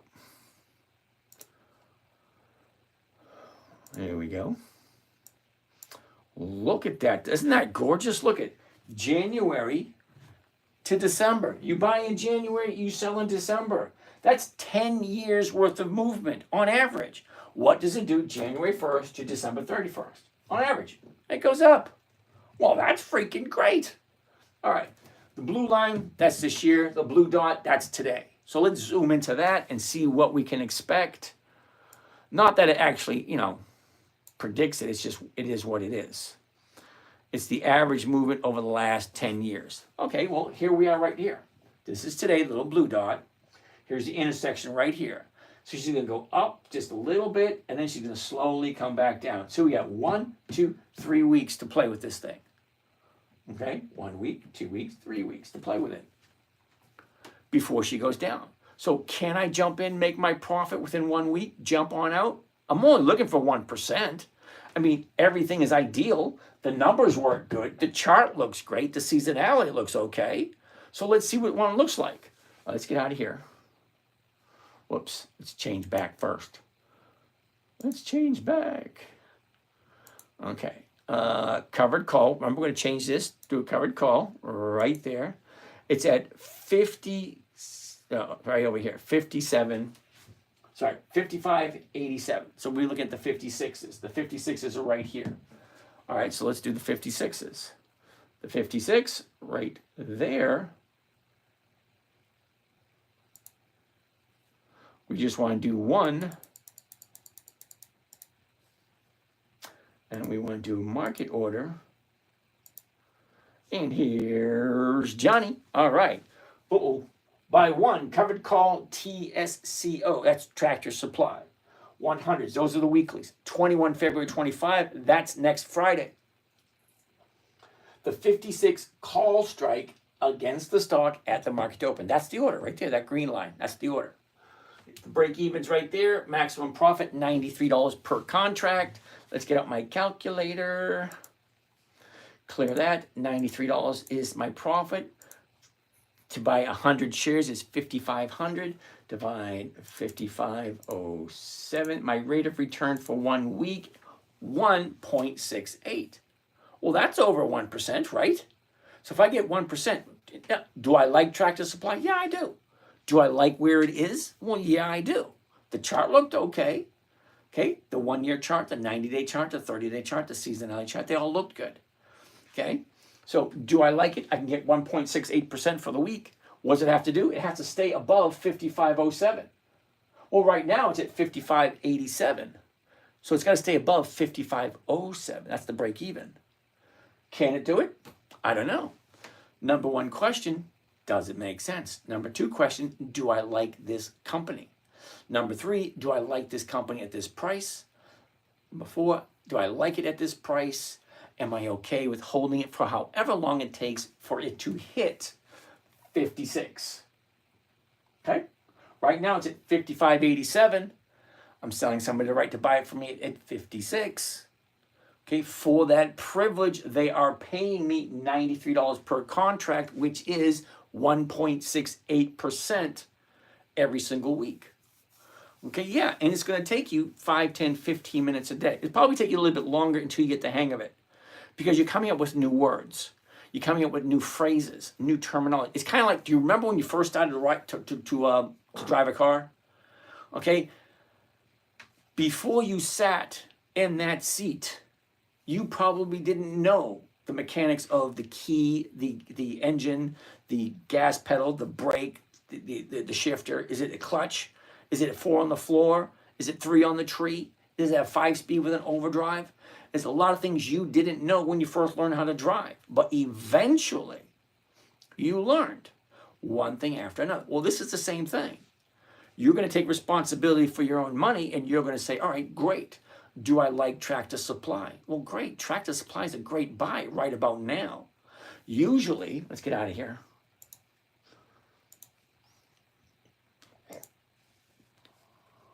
Back to where we started.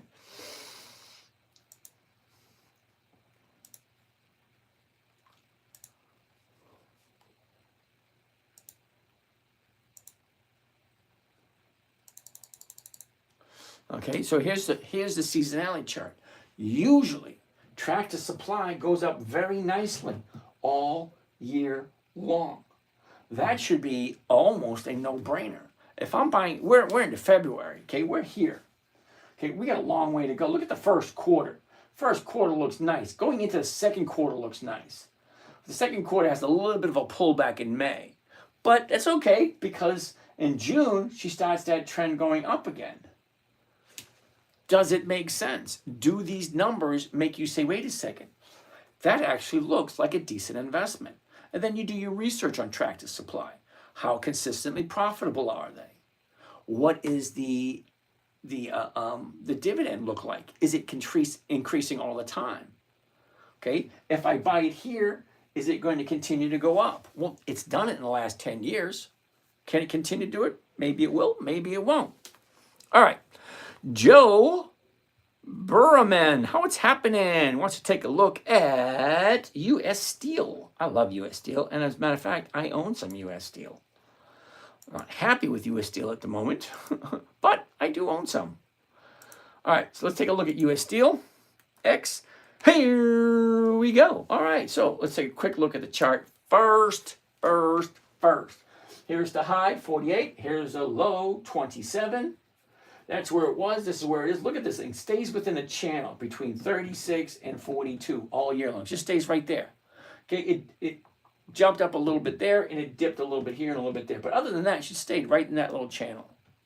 Okay, that's the 1-year chart. That's what it looks like. Okay, so I'm okay with the 1-year chart. Let's check out the numbers. It's currently at 39.29. The closest one's going to be the 39, and it's going for 118. Well, you take 29 cents off because you're going to lose that anyway. Take that off of this.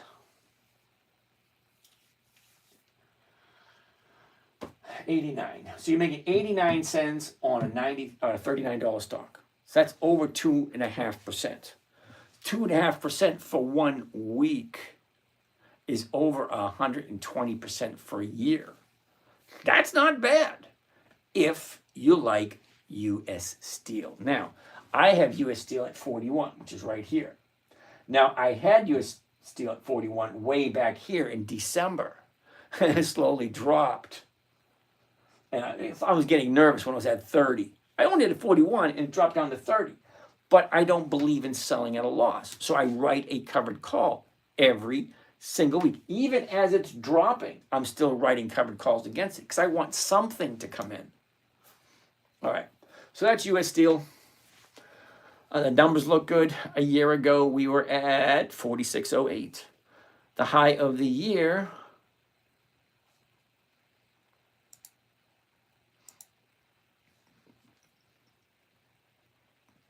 $48.08. That was back in the beginning of March. The bottom of the year was the end in the beginning of September. That was $26.83. The last 90 days, look at this. The high, the low, where was it? Where is it? Look at this. It was at 38. a year, 90 days ago. It's at 38 again. So she went up, she went down, she went up. Basically the same place we were 3 months ago. All right, last 30 days. All right, our 90-day high, 43. Our 90-day bottom, 29. Last 30 days. Here's our 30-day bottom, right here, 35. 30-day top, 41.50. That's a $6 increase. Okay, that's close to 20%. It's like 18%, 17% from the bottom here to here. Okay, profit taking. Well, now she's starting to come down. We're at 38.55 at the moment. Do you like U.S. Steel? What does it normally do this time of year?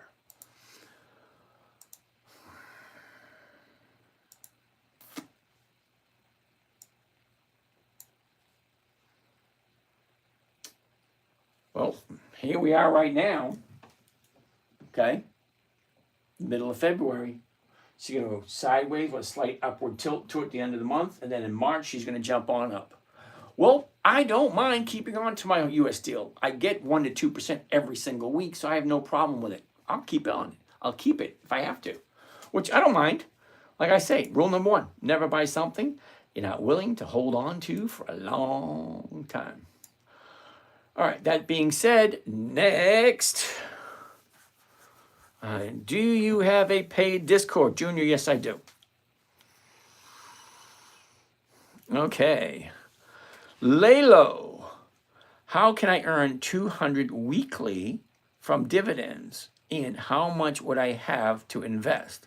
Well, 200 weekly, you're going to need at least 20,000 because 1% of 20,000 is 200 bucks. But that's 200 a week, every single week. That's $10,000 profit every year, 50%. 50% of 20,000 is 10. All right, anyway, let's keep on keeping on. That was U.S. Steel. So what else do we have here? Oh, holy cow, I get 99 questions. Jay Monroe, how are you today? Alex Abba, how are you today? Encourage more people to share. Okay.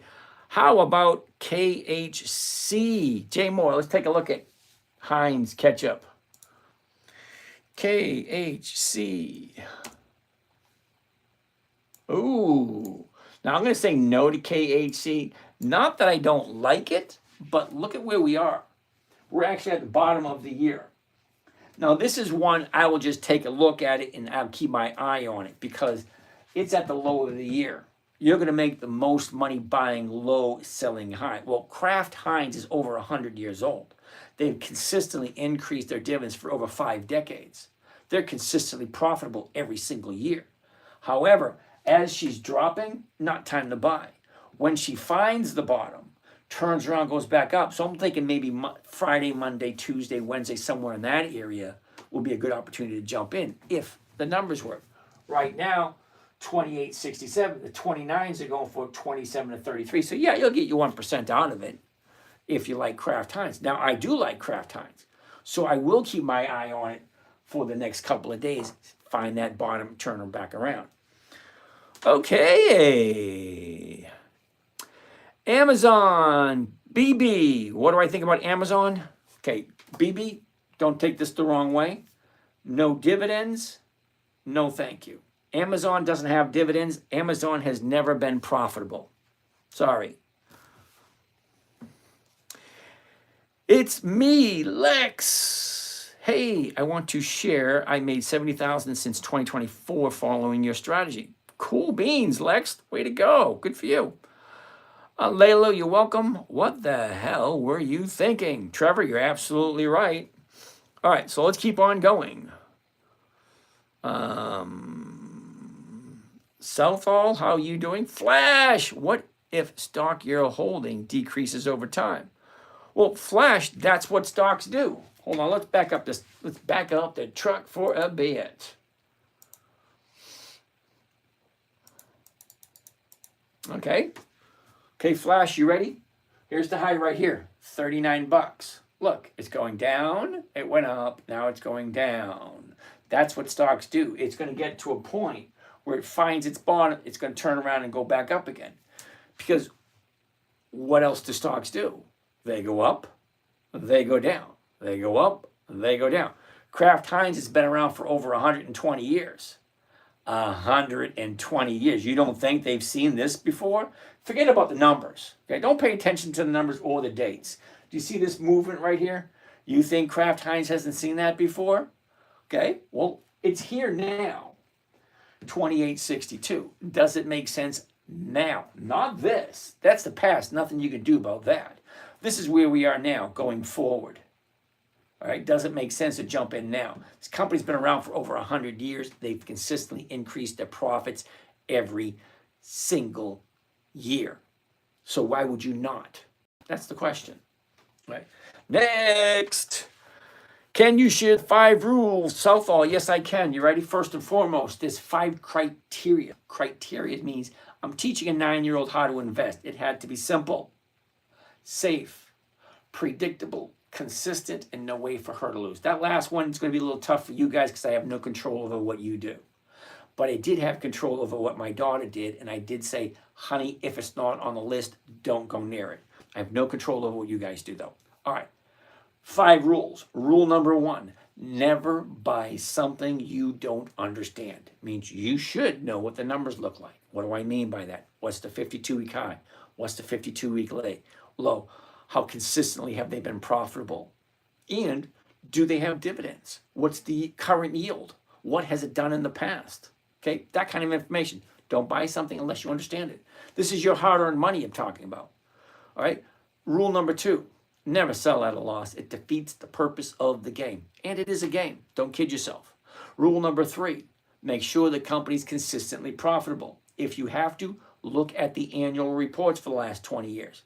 It's your money after all. Where are you going to put it? Rule number 4, for me, it's weekly options only. Remember, simple, safe, predictable, and consistent. Predictable, I already know what I'm going to make because it's a covered call. I already know what the profit's going to be before I do it. That's predictable. Consistency, well, I'm getting that because look, 14 February, 21 February, 28 February, 7 March, 14 March, 21 March, 28 March. Every single week I can do this. Once I own the stock, I can write a covered call every single week until it hits my target. And when it hits my target, great, I'll have all my money back again. And I'll pick up 1% or 2% every single week. It's really not that difficult. All right. Oh, rule number 5, make sure the numbers work.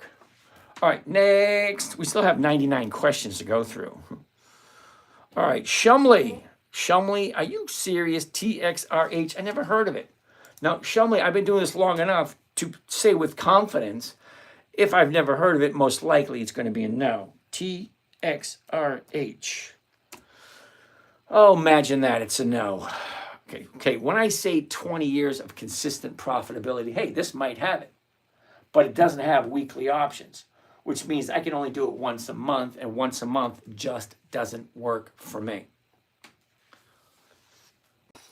Izzo, I think you're looking at it all wrong. Oh, cool beans, Irizo. Let me know what I'm doing wrong. Love to hear your opinion. Convixed, what's your opinion on the stock, on a stock RSI or relative strength index? Okay, you're missing the point when I say I created this for a 9-year-old.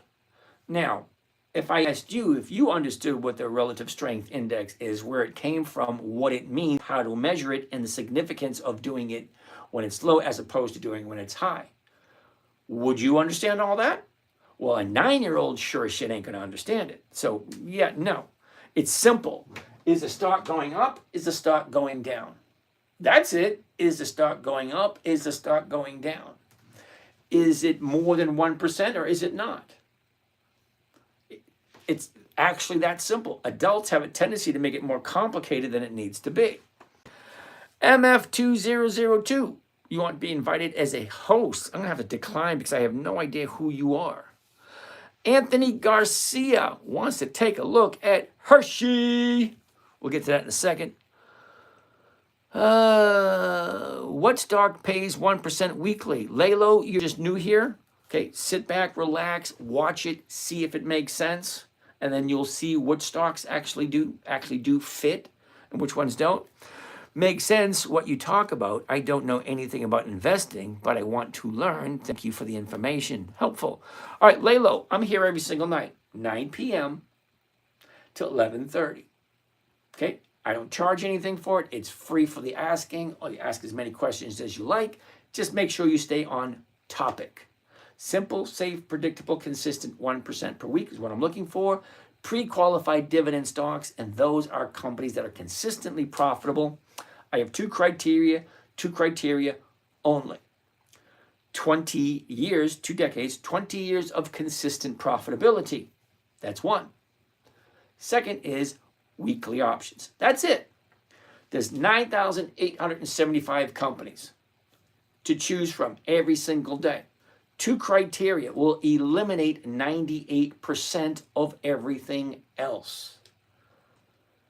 Consistency of profitability, 2 decades, 20 years, and weekly options. There's only about 300 of them, and that's more than enough for me to get my 1% every single week. So, Texas Roadhouse doesn't have 20 years of increased dividends. I know that. It hasn't been around for 20 years.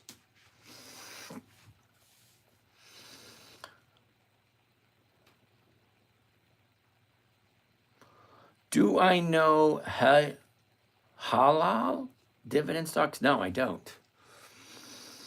All right. Anthony wants to look at Hershey's, HSY. Here we go. Here's the high. Here's the low. Here's where it was. Here's where it is. Look at the movement. Up, down, up, down, up, down, up. Okay. So it's coming. Here's your high of the year, right on 212. Here's the low of the year, 140. Well, that's an $80 drop. That's a big drop, okay? But she's bouncing up now, so what does that mean? Well, it looks pretty good. It looks good enough for me to go over to the numbers to see if the numbers work. If I'm getting more than 1%, then I'll take a better look at the chart. But until then, let's see what the numbers look like. 158, the 157.50s too, okay? The 160s, no. 158, 157. I'm losing a buck night. Nope, the numbers just don't work. It's not 1%. Sorry. Ooh, C.A. Smith wants to take a look at J.P. Morgan, JPM. Nope, that was quick. It should take you 3 seconds. Literally 3 seconds to size up a chart. Because if we're looking at the 1 year chart first, 3 seconds, it should all take. High, low, where was it? Where is it? What's the direction? Up. It's at the high of the year. No, I don't buy at the high of the year. It doesn't make sense. Think of it this way. I'm standing on a ladder. Now I'm waiting for someone to bring me a taller ladder. It makes no sense. Okay, the high's right there. Has it ever been 280? Has it ever been 300? Not this year, it hasn't. So what makes me think just by me buying it, it's going to take it up there? No. I wait. See, look at here. Up, down. That's the buy. Up, down. Time to buy. Up, down. Time to buy. Up, down. Time to buy. Up, down. Time to buy. Not at the high. Once it comes back down again, turns around, goes back up. See, look. Up, down, turns around, goes up. Down, turn around, go up. Down, turn around, go up. Down, turn around, go up. Every single high, every single low. It's the same thing. Over and over and over again. You just zoom into whatever you want to look at. Okay? Down, up, down, up, down, up, down, up. That's all it does. Stocks do not come to your house, take your dog for a walk. They do not come and mow the lawn, trim the hedges, take the trash out, wash the dishes. No, stocks go up, stocks go down. That's all they do. Okay, so no to Morgan Chase. Sorry, dude, JP Morgan. Bank of America, BAC. Maybe. Okay, quick look. High, low, where was it? Where is it? What is it doing? Up, down, up, down, up, down. Well, it's coming down right here. So let's take a close look at that right there. Is it worth us taking a look at? Yes and no. Yes, because she's coming off of it. See, here's the 30-day bottom, 30-day top. Now you get profit taking. Now it's going to keep dropping until it gets low enough where it starts to turn around, go back up again. That's the only reason it's a yes, but it's a no because it's coming down. So maybe next week or the week after. So I'm going to write this down for next week. So we'll keep our eye on it.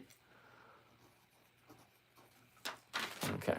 Yes, I write stuff down in the book only because I don't trust computers. Sorry, I'm from that generation. We created the damn things, and no, we don't trust them. Some of us don't.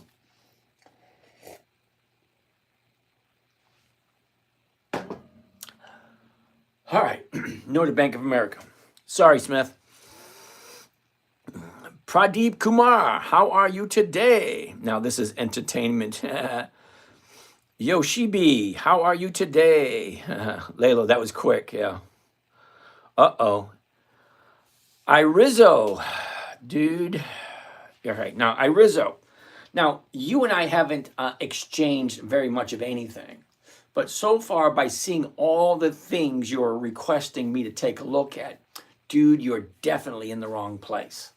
Everything you asked me to take a look at, for me, is a no, and there's a good reason why it's a no. I take a look at the numbers, which clearly you don't. Okay, now what I mean by clearly you don't look at the numbers, well, let me show you what I'm talking about.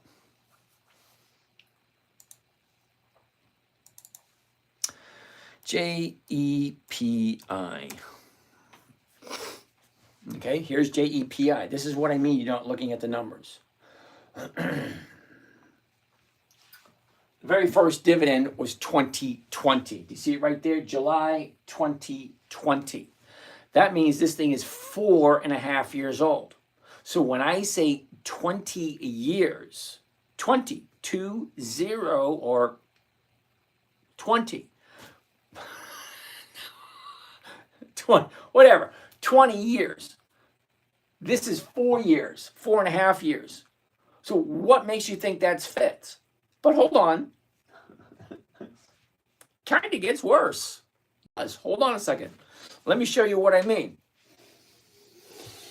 2020, 49 cents. The very first dividend was 49. The very next one was 29. Explain to me why you think decreasing by 25%, a 25% decrease. Actually, wait a minute, is that 25? All right, so it's over 25% decrease. Why you think that's good? But hold on, it gets worse. Rizzo, hold on a second. So 49 to 29, that's backwards. 45 to 44, that's backwards. 52 to 50, that's backwards. Where is it? 54. 54 to 26, that's a 50% decrease. How can you possibly say that this is good? Okay, so you got 25% decrease, 5% decrease, 50% decrease, and then it goes 32 to 35, 37, 31 backwards, 40, 26 backwards, 34, 34, 37, 38, 46, 38 backwards, 46, 59, 47 backwards, 52, 62, 50 backwards, 56, 48 backwards. This is your classic 3 steps forward, 2 steps back, 2 steps forward, 1 step back, 1 step. Yeah, no. JEPI, you didn't even check the numbers. Now, how I can tell you didn't check the numbers? Well, number one, it's only 4.5 years old. When I say 2 decades, is there some discrepancy between my language and yours? 2 decades is 20 years. JEPI is 4.5 years. So either you weren't listening or you're just disregarding everything I said. What's good? SPY, hell no. ODTE, double hell no. Thank you, Pressure. All righty. JP Morgan, Bank of America, we already looked at those. Ford. Dirk wants to take a look at Ford. Uh-oh. Missed all these questions. Oh, boy. All right, gotta go. Oh, there it is right there. Okay, back to where we are. All right, Dirk wants to take a look at Ford. All right, let's get out of here. Let's go take a look at Ford. High, low, was, is, direction, up, down, sideways, down. 923, the 950 is going from 4 to 5. That's going to be a no. Simple. I mean, I do own some Ford, but I wouldn't jump into it now because the numbers just don't work. I like Ford, don't get me wrong. Kingpin. Good evening. Nice to see you again. A-Lab, huh? A-L-A-B. Okay. Interesting. How consistently do they increase their dividends? A-L-A-B.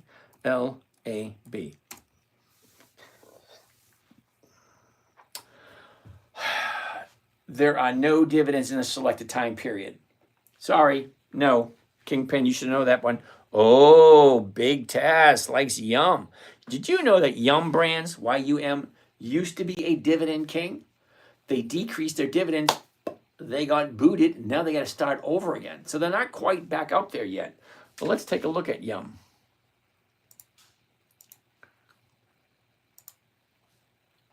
Y-U-M.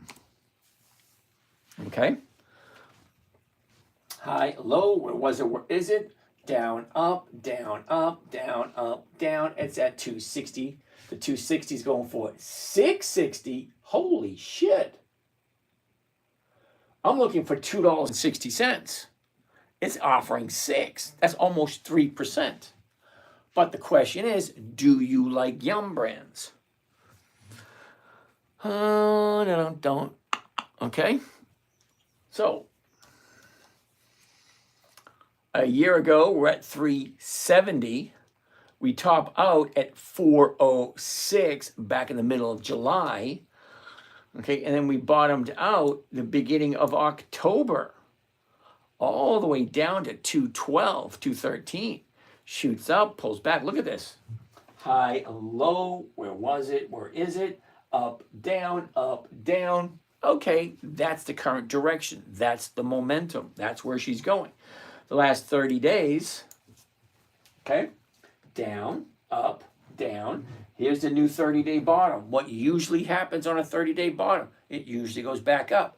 But I don't like to jump in on the bottom until I have 2 days on the opposite side going to the upside. So this would be, why am I looking at Humana? I wanted H-U-M, Y-U-M. Huh? I'm looking at the wrong one. Sorry. But it's Humana. Okay, it's still on my list. But let's take a look at Yum. Y-U-M. Oh, yeah, Yum Brands is a no. Monthly options, I don't do monthlies. That was Humana. Sorry, that was my fault. Momotion. What do I think about RR? What the hell is RR? It's never a good thing when I say, what the hell is that? No options, dude. Sorry. AT&T, too high. Ricey, never heard of it. R-Y-C-E-Y. Rolls Royce, no options. No, thank you. INS, what the heck is that? It's a no is what it is. USB. Isn't that US Bank Corp? Okay, US Bank Corp. The high, the low, where was it? Where is it? Up, down, up, down. Here we go. 48.99 to 47.49. So the 47.50, 66 to 73. That's a yes. The numbers look good. Well, let's look at the chart. A year ago, we're at 40. We bottomed out in the middle of June at 37.80. Okay, look at our high right here. 54.03, the 90 day. Look at high, low. Where was it? Where is it? Up, down, up, down. Okay, that's what it's looking like. Look at here. Things turning around right there. So let's zoom in a little closer and see what it looks like. Okay, 30 days. High, low. Where was it? Where is it? Look at the movement. Up, down, up, down, up, down, up. Okay, 2 days to the upside. There we go. Yesterday and today. Do I like this? Let's check out the seasonality. See, does it normally move this time of year?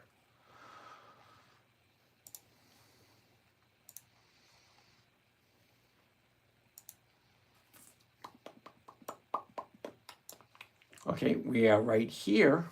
Okay, we're here. Here's 1 week, here's 2 weeks, here's 3 weeks, then she drops. Okay, do I want to jump in this for 3 weeks? Look, that's the average movement over the next 3 weeks. Well, what does it normally do? What's it doing right now? Well, right now, She's bouncing off of this bottom right here. See, here's your high. She's down. Now she's going to go back up again. Is that guaranteed? No, it's not guaranteed. It just looks that way. Stocks at a high, you got profit taken, it comes down. It gets so low, people like me say, hey, that's a good deal. Let's jump in, and then the stocks go up. What does it normally do this time of year? Normally, it's a bank. They don't do anything new. They don't come out with new products. All right, so that's USB. If you like it, that's what it looks like. SIGI, never heard of it. But let's take a look, because I think you guys want me to take a look at it. I'll take a look at it. SIGI. No, I don't do monthlies. The numbers just don't work. Sorry, dude. Where would you really leverage? Wait a minute. Would you really leverage in already 3x leveraged? No, I'm only 50% leverage, 1-to-1. You know, every dollar I put in, I borrow a dollar against it. So yeah, I have a margin account. I've been doing this long enough to understand what the risks are. I never tell a new person. Actually, I always tell newbies, don't do margin until you understand the risks. You can lose a hell of a lot if you're wrong. All right. Michael Leonard, AIPI. I never heard of it. AIPI.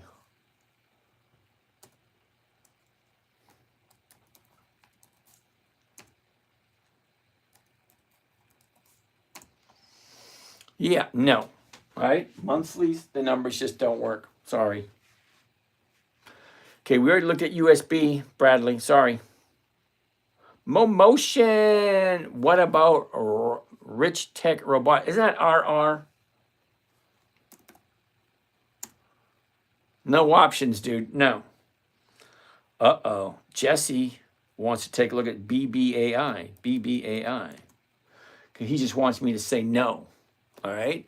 Now, BBAI, Big Bear Holdings, was at $1.50 last year. What makes you think this company has 20 years of increased dividends? Seriously, what makes you think that? All right, so let's go here. Okay, let's go BBAI. Okay, Big Bear AI Holdings.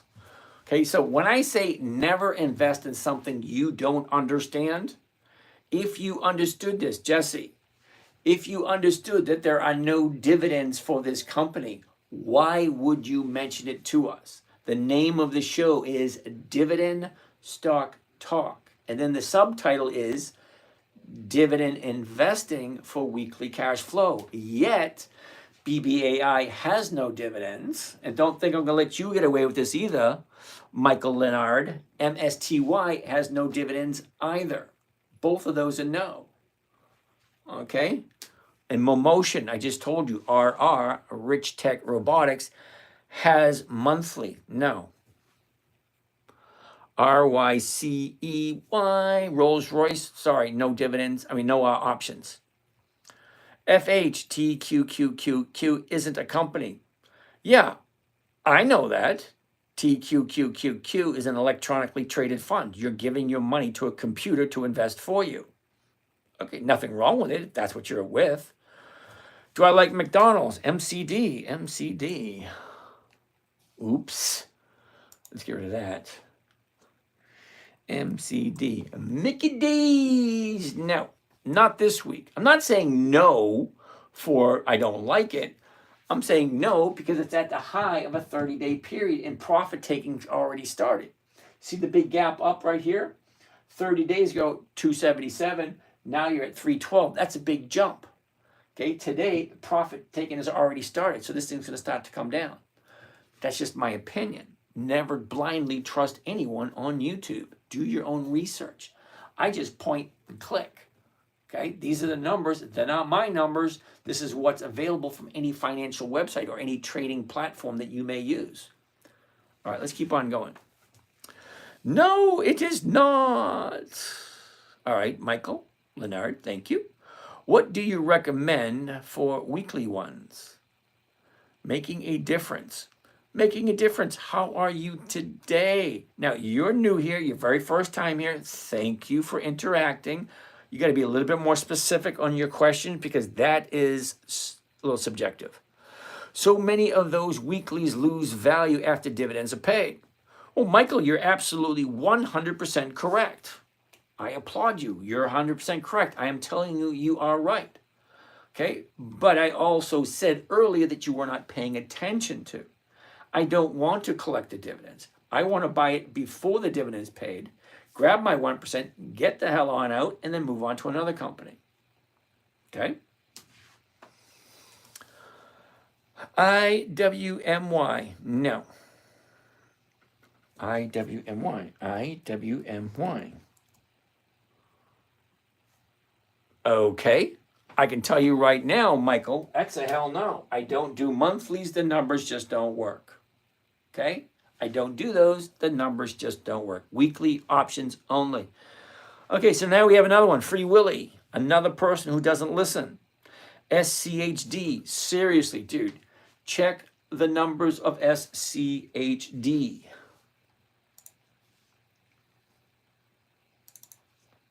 SCHD. All right, here we go. Dividends for SCHD. Are we ready? Wait a minute. 2011, that's not 20 years either. Let's check out the numbers. Are you ready? 4, 5, 7, 8, 9, 8. That's backwards. 9, 13, 12. Backwards. 14, 16, 15. Backwards. 18, 20, 21, 22, 21, 20. Backwards. 22, 25, 20. Backwards. Again, a company that's not 20 years old. Hell no.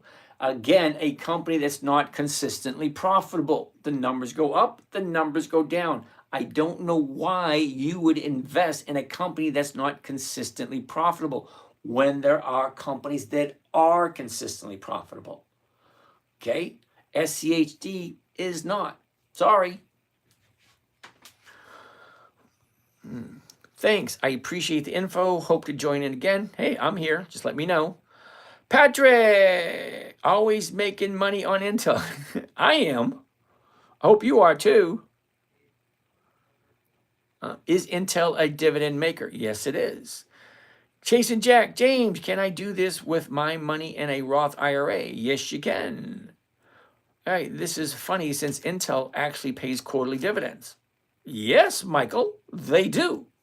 But they also have weekly options. So if I can write a weekly option on the stocks that I already own, okay? So if I have, hold on a second.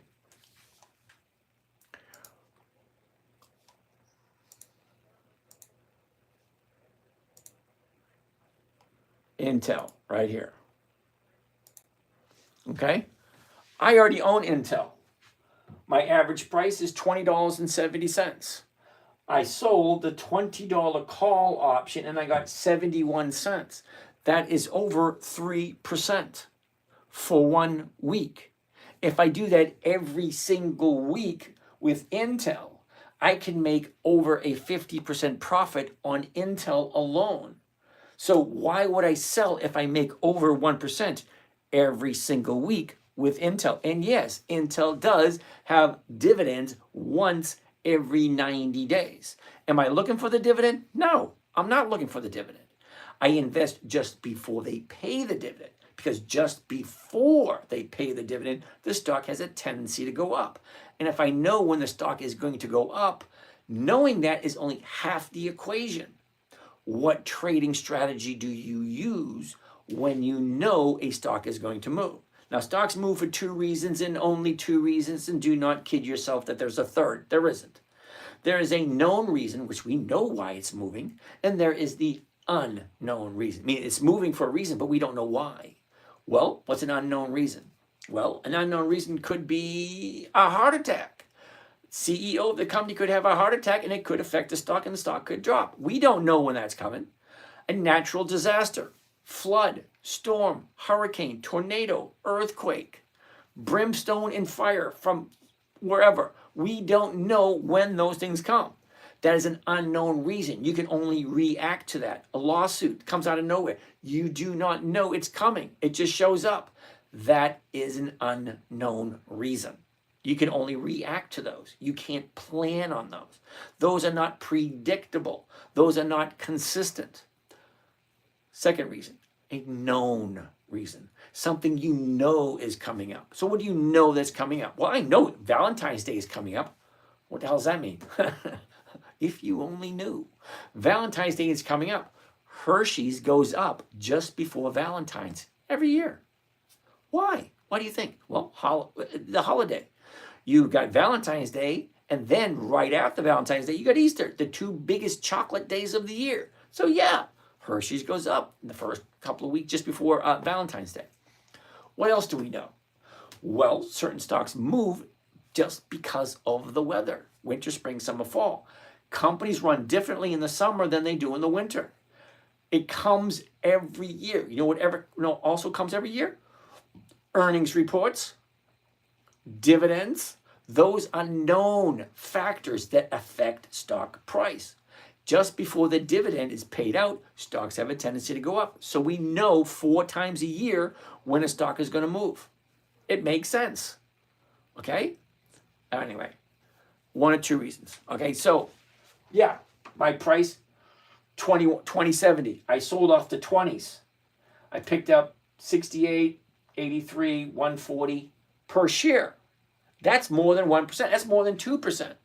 So why the hell wouldn't I continue doing it on Intel? All right, let's get out of that one.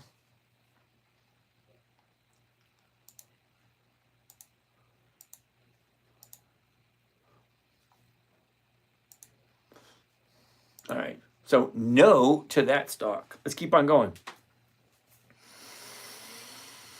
But Michael Leonard, I appreciate your interaction, okay? And you're absolutely right. Intel does have quarterly dividends, but it has weekly options, and I do trade weekly options every single week against Intel until it becomes not worth it, okay? So it's always a numbers game. What am I buying it for? What is the option price right now? Am I making my 1 or 2% or am I not? Should I get it? Should I not? The simple questions. World you want to live in, girl. Hey, James, do you sometimes roll as a stock goes up past your target? Sometimes I do, but it always comes down to the numbers, okay? What are the numbers telling me? Where is the stock moving? Let's go to Intel. This one looks ridiculous, INTC. It's nothing I would ever do, so I don't know why we're looking at it. INTC. Okay, so I get Intel at 20. Well, right now it's at 22.48. And yes, I did sell a covered call against it, trying to get at the 20, pick up another 1 or 2% for next week. Okay, fine. Well, I will let it go now because it's over above what I have. Now, I could take a look on Friday. Does it make sense for me to hold on to it and roll it forward? Because it's above what I paid for it. Can I get another 1 or 2% by rolling it forward? If I can, great. If not, I'll let it go. It's always, always, always about the numbers. Oh, Luke, POV, PLTR. Dude, seriously, check out the dividends for PLTR and you'll probably say no. Okay, Michael Leonard, you are absolutely, I don't know how many times you want me to tell you. You are absolutely correct. Intel pays quarterly dividends, not weekly. As a matter of fact, Michael, I never, ever, ever, ever said anything about a dividend stock paying dividends on a weekly basis. When I say weekly cash flow, I'm talking about weekly stock options, not weekly dividends. I don't know anyone who pays weekly dividends. Make a difference. Do you think Intel is that way because of NVIDIA? No, because Intel's been around long before NVIDIA. You should replace Jim Crater at C. No desire. Okay? Sell covered calls, dividends are for chumps. Thanks, Biggs. Okay, you can have both. Yes, you can. Way too toxic. Michael Leonard, I have no idea what you mean by that. Chatterbox, good morning to you. How are things on the other side of the world? Cool beans. All right, BTI. Okay, what the heck is BTI? BTI. No. Was it that quick? 2 reasons it's a no. Reason number 1, it's at the high of the year. Hell no. Reason number 2, monthly options. Now, it's very easy to understand a monthly option because the key word is right in that phrase, monthly option. Monthly. 12 times a year I can do this. That's it, 12. Now, I didn't go to college, I admit it freely, but I do know 52 is better than 12. 12 just doesn't work for me. 52 does. It's actually that simple. No to monthly, yes to weekly. Okay, BTI, no. Sorry, dude. Jay Moore, glad you like it. CVNs went to the moon today. Yeah, I saw that. And I actually have some CVS. And Andrea, how are you this evening? See, the interesting thing about CVS, okay, here's the high, here's the low, here's where it was, here's where it is. Look at the movement. Up, down, sideways, down, up, big jump. All right, now I do have some CVS and a little fickle about where it is. I'm thinking here with this big jump here, I'm hoping this thing comes back down this week or next week. I did push my options off till the end of the month. Hopefully it'll come back before then. Hello, 172. Please do Micron. Looks deeply undervalued and oversold for a rapid growth. Okay. Okay, Micron, MU. Oh, I like the way it looks. Here's your high. Here's your low. Here's where it was. Here's where, look at the movement. Big jump up, big drop down, back up, sideways down, and here we are right here. We're currently at 90, 91, 96. We're looking at the 92s. So the 92s, nice, 235. That's 2.5%. Well, I like 2.5% on a weekly basis. But does Micron fit? Now, I did try Micron before. I don't think they have 20 years of increased dividends, but I have traded them before because the numbers look good. And yes, I do bend the rules once in a while for certain stocks, depending on where I got the advice. If I get it from Warren Buffett, then yeah, I'll do it. If I get it from somebody else that I respect and who is a good proven trader, yeah, I'll take a look at it. Yeah, I did Micron, but they don't have 20 years of dividends, just to let you know. All right, so a year ago, we're at the bottom of the year, 79.48. The high is 157. That's almost a 100% increase. Almost.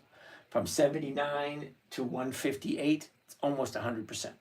Now she drops, she goes from 159 down to 85, which is almost a 50% drop. Don't you see that something's not right there? Okay, here to here is 100%. But from here to here, almost back to the exact same spot, 50%. Isn't that weird? She jumps up 100%, and then she drops 50%, almost the exact same amount, but it's 50%. All right, then she goes up, sideways, down.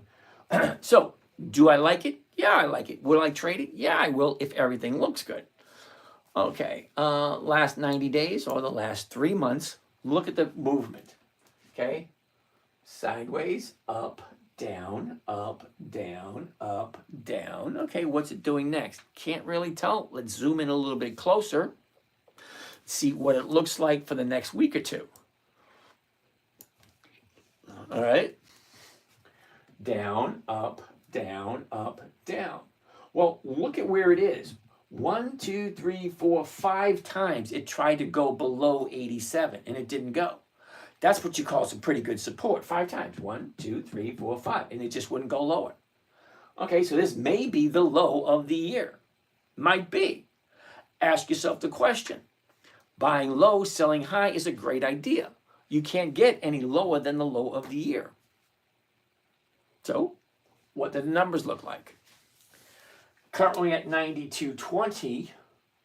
So the 92 is going for 235. The 93s are going for 191. Okay, both of those are over 1%, over 2%. The 94s are even over 1%, and the 95s are over 1%. any one of those is going to work out just fine if you like Micron. Let's take a look. What does it normally do this time of year? Normally this time of year, here we are. Here we are right here. It doesn't look that pleasant. For the next 2 weeks, he's going to go sideways, then drop, and then shoot back up. Is that guaranteed? No, it's not guaranteed. That's just what it's done on average over the last 10 years. So you take 2015, 2016, 2017, 2018, 2019, hey, that type of thing. So, sideways for a little bit, dip, shoot back up. Is it guaranteed? No. There's only 3 guarantees in life.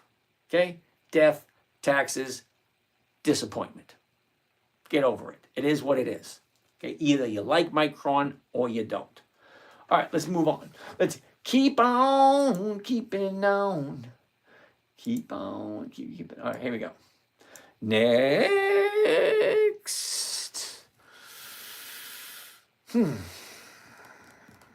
Matrix Revolution. Hello, I'm new here. Well, hello to you too. What are your thoughts on trade tariffs? Trump is putting on Australian goods. Interesting. Barry, thanks for the info. Looking forward to tomorrow. All right, Barry. Okay, so Matrix Revolution. Here are my thoughts on tariffs. Number one, I don't have enough information to make an educated guess or an educated opinion. There's a lot of nuances about what do you call those things? Tariffs. What are they exactly? We know what they are, but why is he using it in the way that he's using it? Okay, he wants to talk about the unfair trade balance. Okay, so if we take products and ship them over to Australia, what tariff are they putting on our products? Their products are coming from Australia over to here. What tariff are we putting on theirs? Don't you think they should be even? If they're charging us 10%, shouldn't we charge them 10%? If they're charging us 3%, shouldn't we be charging them 3%? Fair is fair, okay? So I don't know all the information. I don't know what tariffs are put on American goods going over to Australia, and I don't know what tariffs are putting on Australian goods coming over here. So I can't answer that question. All I know is the simplicity of tariffs. Okay, a few things I do know. It should be even. If they're taxing us 5%, we should tax them 5%. That's fair. Also, tariffs.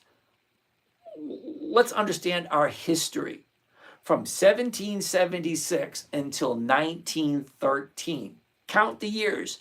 1776 to 1913. The U.S. government ran perfectly fine. 100% funded by import taxes or tariffs.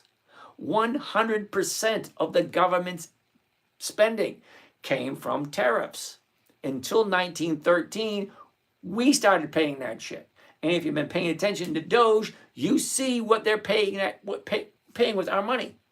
Some weird ass shit.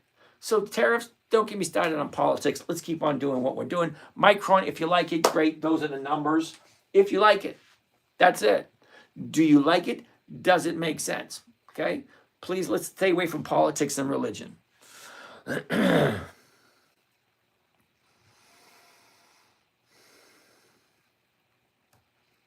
Yeah, I get that. You have a free trade agreement with the U.S. Look at it this way. Let's say, hypothetically speaking, okay, I want you to come to the table to talk about something. And you say, nah, I don't feel like it. Great. I'm going to put a big fat tariff on you until you decide to come to the table and talk about it. Until then, suck wind and pay the shit. Okay, it's a bargaining chip. It's a ploy to get Australia to come to the bargaining table and talk. That's all it is at the moment.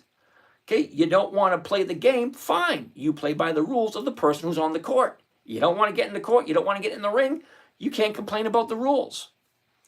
Okay? Let's keep on going. Stacked bundles cooked. Micron is trash. Thank you, Michael. He is not moving off Intel. Sure I am. I see Intel creating new lows, something to watch. Okay, Stack, I'll take a look at it. Intel's looking great. Difference of opinion. How about 27 option for December 2026? Okay, Austin, I don't buy options. I sell options. And there's a reason for that. I like to have odds and probabilities in my favor. Basically, what does that mean? That means 80% of all options expire worthless. So if they expire worthless, why would I want to buy one? Then I'll be looking to get in the 20% sector. Yeah, no thanks. I prefer to be 80% correct. I will sell an option because I want to sell it and have it go to zero. I want it to expire if I'm selling it. If I'm buying it, I don't want it to expire worthless. There's a huge difference between the two. I'm a seller, not a buyer. Okay, so let's keep on going. 12 cents per quarter is trash. Yes, Michael, you're 100% correct. 12% per quarter is trash, but it all depends on what it is you're comparing it to. Okay, if I'm getting 12 cents per quarter, it depends on what my investment is. Everything is relative into what the conversation. Now you have a conversation in play in your head that you're saying 12% per quarter, 12 cents per quarter is bad. Okay, great. Let me in on the conversation and I'll give you my opinion. But just to say 12 cents per quarter is trash, you need some context to go behind it, to go with it. Because these questions, they stay here, and I don't get them as soon as you put them out. Intel is low payout. Okay, thank you, Michael. You're missing the point of what I'm doing, all right? If, by chance, I'm collecting 1% every single week on my Intel, let's say hypothetically I got $50,000 in Intel, and every week that $50,000 in Intel gives me $500. Well, that's 1%. That's $500 every single week, after week, after week, after week. And then what do I do next year? I do the exact same thing because Intel's been around for over 20 years and they're consistently profitable. So why not? Austin on 1.16. I have no idea what that means. Making a difference. I don't understand the covered call part. Making a difference. How are you, James? Is Nike finally a buy for you? All right, we'll take a look at that in a minute. Okay, Matrix, I agree. Yes, I agree. You should be equal. Okay, thank you. All right, Luis, we'll take a look at Nike in a little bit. All right. So making a difference, a covered call. All right. Making a difference. Don't take this the wrong way. The picture in your profile shows you as a blonde girl. I'm going to give you some girl math. See if you understand this. Okay, now the reason why I call it girl math is because a girl told me, hey, that's girl math. Okay, it is. Okay, I'm not saying you do this, but I do know girls do this. You go to the store, you buy yourself a beautiful, wonderful outfit, and you leave the price tag on it. And you wear it out one night, and you look absolutely glorious, wonderful. Then, once you're done, you have your night out and you're enjoying it, you take that dress, you bring it back to the store and say, it didn't work out for me. You got the use of it, you got your Instagram photos and your what do you call it? Glamour shots, and you brought it back and you got your money back. Same thing. You're buying a stock, you're getting something out of it, and then you're getting your money back. I hope that makes sense. That's how some girl explained it to me. E8, FH, we're making a difference. It's when you own 100 shares and those shares are covered selling on a contract. Same thing. All righty. Andrea, Whirlpool. I would like 2 days to the downside, but it popped up a little bit. Okay, Andrea, let's take a look at Whirlpool. WHR. Whoops. Helps if I click on one of these things. WHR. Oh. All right, Andrea. You know better. You've been here. This is a monthly. It's an automatic no for me. But here's the high right here, 135. Big drop down here. Okay, and it's still dropping. I don't know why we're looking at it. Okay, here's your last 30 days. Okay. shoots up, big drop down. Here's the bottom, back up, back down. 1, 2, 3, 4, 5 days in a row to the downside. And it's a monthly. So I personally would wait for it to turn around and go back up. I like 2 days to the upside. We're still looking for the bottom. It's still going down. Until it finds the bottom, turns around, goes back up. That's when I would look at it. Jay Moore, what does a covered call completion look like when it expires or it's purchased? Oh boy. Okay. All right. Let's take a look at Macy's, for instance.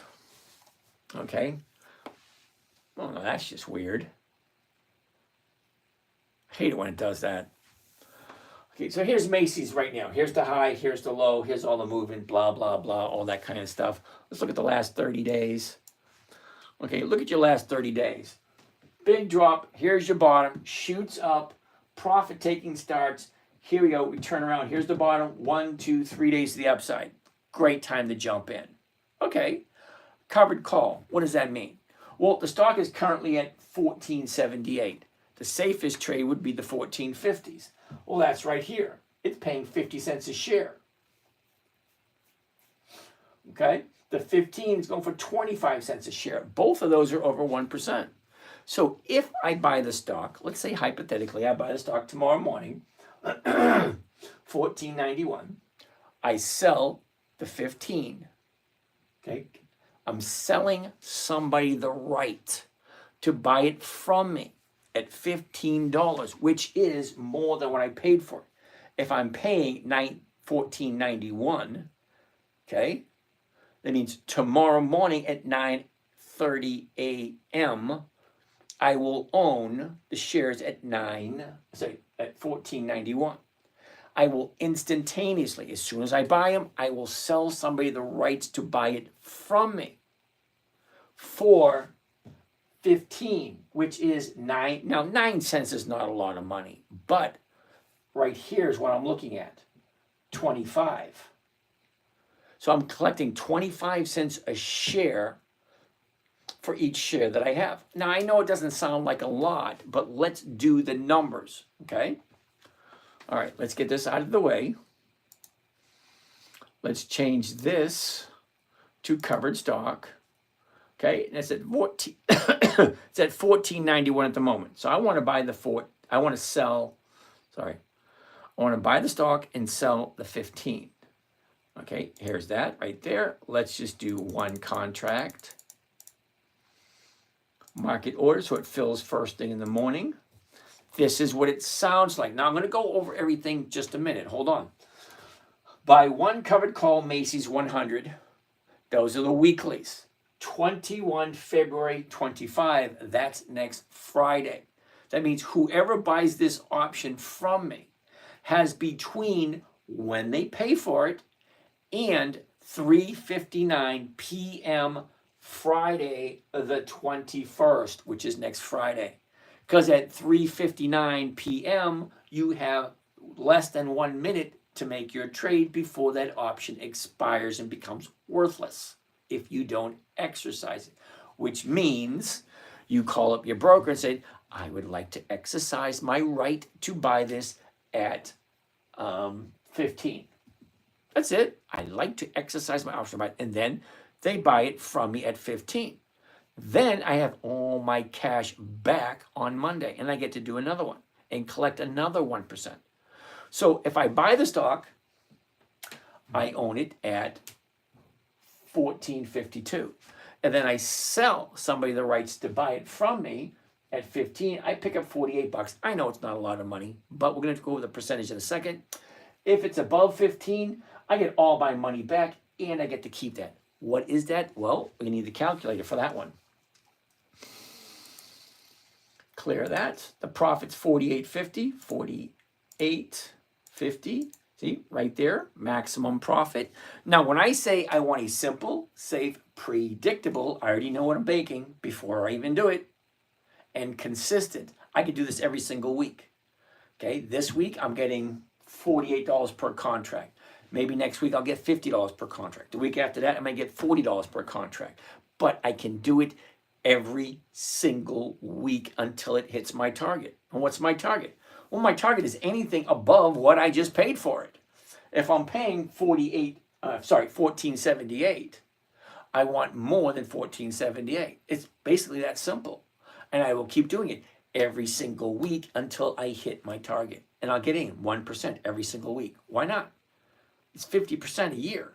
Just makes sense. Okay, so here's the profit, 4850.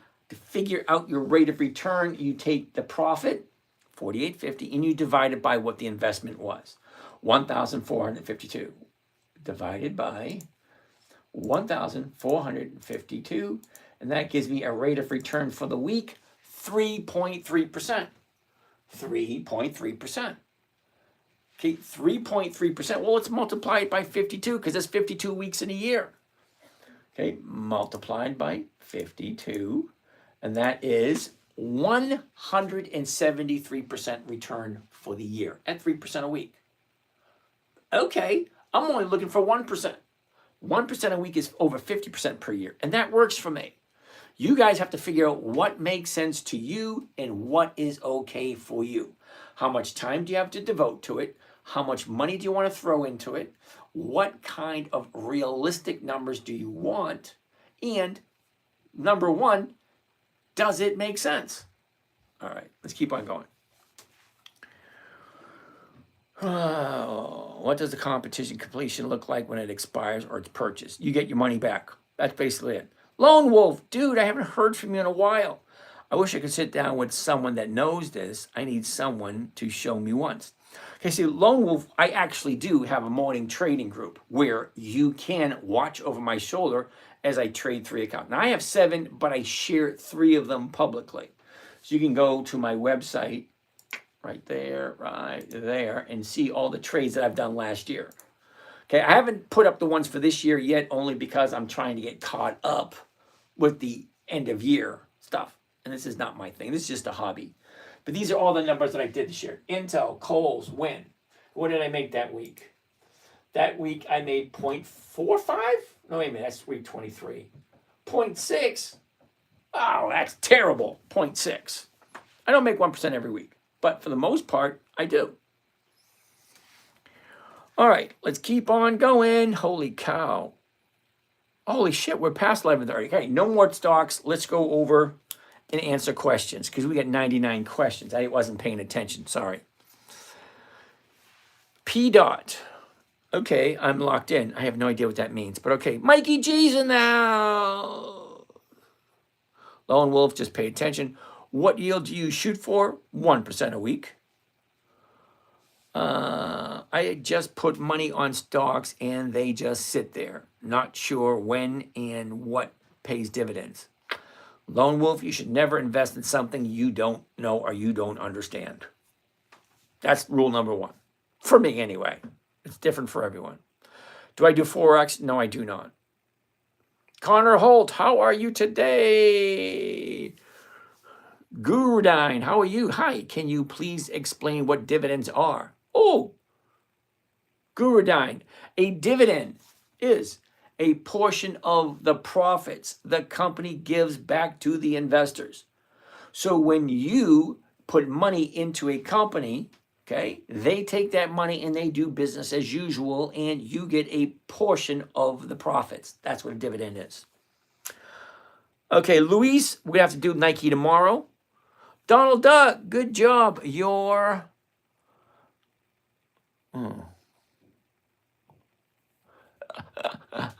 Dude, you are sick. My mom's in her 80s. That's disturbing. All righty.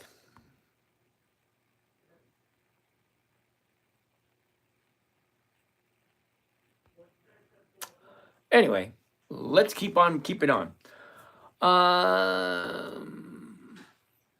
Filito, USAGX. No, that doesn't make any sense to me whatsoever. I do dividend stocks only. What is the platform you're using to read numbers? Okay. Métis goes out. This behind me? Whoops, not that. Not that. Get out of that. Get out of that.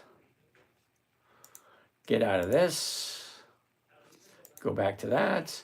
This behind me is called Think or Swim. It's free to download. I get nothing out of it if you guys download it and you use it. It is owned by Charles Schwab. You can use it for free, but you will eventually have to give them a call and say, hey, I would like to use this software. Is that okay with you? BTI, Michael, we looked at BTI already. You can only have to ask once. All right, that works. Noah, dividends are basically the company's earnings being paid to the owners. Basically, yes, it is. Dividends are leftover funds that the company pays to shareholders. Yep, that's correct too. He'll see your question. Patience, thank you, Chatterbox. It's Think or Swim, Charles Schwab, thank you. Thoughts on Blackstone Mortgage Trust. Okay, Randy, you have to hit me up with that tomorrow, only because it's past 11:30. I usually done at 11:30. I wasn't paying attention, and I still have 100 freaking questions to go over. All right, let's go the best I can. Matey goes, Think or Swim. Yep. SLY, we'll have to take a look at tomorrow. How do you lose money if you don't sell at a loss? Whew, Club Med Tom, thank you for that. How do I lose money if I don't sell at a loss? If the stock goes against me and the option premiums aren't enough to cover and roll forward, sometimes you just got to pay. You dance to the music, eventually you're going to pay the fiddler. So far this year, we're in week number 7. Okay, it's 13 weeks in a quarter, 52 weeks in a year. We are officially quarter 1, week 7. I have 0 losses so far this year. Okay, we will progress this year. I'm going to see how long I can go without any losses at all. That's my goal. 1% a week. How long can I go with 0 losses? I'm going to have a loss eventually this year, but I have none so far. Johnny, so I have 401k. What do I put my funds in a tax-free fund? Your best bet, Johnny, I can't give you advice on that. My advice on the situation would be you need to talk to a tax strategist or a tax planner. Not an accountant, not a bookkeeper, not a tax preparer, a tax strategist. Target fund. Oh, VTSAX and chill. No, no, sorry. Okay, Michael, we already looked at BTI. It was a no. All right. Can you give advice on University of New Hampshire? No, I cannot. Is it a paid Discord, Junior? Yes, it is. I'm not trying to sell anyone, so DAFA. Microsoft, you have to check me tomorrow. Microsoft is a great company. They consistently increase their dividends. Anui, what's a covered call question? Okay. A covered call is when you buy something. You own it. You have the right to do whatever you want with it. Covered call is where you sell a call stock option against a position you already own in order to collect some type of cash flow from that position. Okay, DAFA, applied materials, we'll look at it tomorrow. Michael, I asked you, please ask me a question once, only once. You've asked me like 6 or 7 times about BTI. I looked at BTI. It was a no. Not quite sure what other things you want me to say about it, other than no, niet, nada. Jay Moore, thanks, James. My thoughts also, you're welcome. Thoughts on Capital One Finance. I love Capital One Finance. You have to hit me up tomorrow. USAGX, that does not sound like a dividend stock to me. Okay, University of New Hampshire, we already talked about that one. Hi, I'm Pearl. What about Dole? Ooh, Pearl, we'll have to take that one and look at that one tomorrow. Real Deal Yarborough, Scalper, cool beans. Chasing Jack, there are hundreds of stocks out there. If the numbers don't work for that week, find another one. That simple, yeah. Progressive, bro, thanks. Tesla, okay, user 23, whatever. Tesla does not have any dividends, so that's going to be a no automatically. Oh boy. All right, right there. Okay, Wall Street Cowboy, ExxonMobil, love it, XOM. Vanguard Rapid Repairs. Hey, what platform is that you are using on the screen? That is Think or Swim. Mark Gala, I'll say Mark Gala, yeah, no. Starbucks EX date is the 14th. Taking my money out after that date. I'd taken the money out before that, dude, because stocks go down after the EX date. Okay, just an XN, JEPQ, you weren't paying attention. We did JEPQ earlier. ExxonMobil, we'll have to look at it tomorrow. IQVIA Holdings, we'll have to take a look at it tomorrow. What about meme coins? They have no dividends. Sorry, dude. PayX, tomorrow. Mara, tomorrow. 20 years of consistency, absolutely right. No meme coins here. Thank you, Jack. ETHU, never heard of it. What do I think about Coca-Cola? Love it. The numbers just don't work for me. Intel canceled the dividends. Yes, MJ, I know that. Just killed an option. Agter, okay. What is the strike price? Tesla getting 400 million government contracts. Well, alrighty then. Michael, it's 66 a share, I think. Alrighty. Why does it show you are down money on Intel? Well, okay, Michael, here's the thing. What it shows on Intel it depends on what you're looking at. Are you looking at year-to-date profit and loss? Well, because year-to-date profit and loss starts January 1st until today. However, I bought Intel last December. It doesn't take into account the amount of money or the amount of premiums I collected all in the month of December. Now, just because my stock price is down from what I bought it at doesn't mean I'm actually losing money. So let's go. All right, we're gonna have to do that one tomorrow because it's past 11:30. I need to get the rest of these questions, and we'll take a look at that question if you want to ask me again tomorrow. Oh wait a minute, no, let's just get it done and over with. All right, hell with it. Okay, you think I'm down on Intel? Hold on, let's go back to Intel's right here.